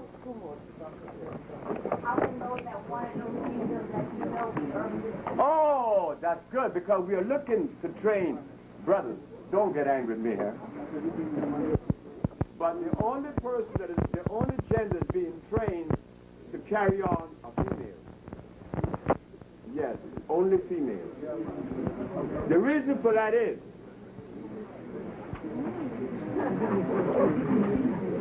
a male doesn't know anything about nurturing. And that is the primary giving in healing, to nurture someone back to health.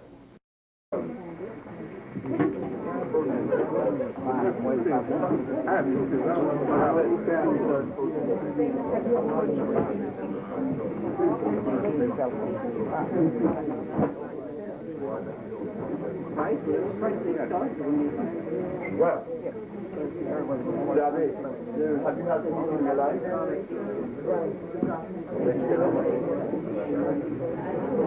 How long you been? 90 days. But usually after 12 days. But 90 days is a good one to cure state. Yes. Oh, yeah.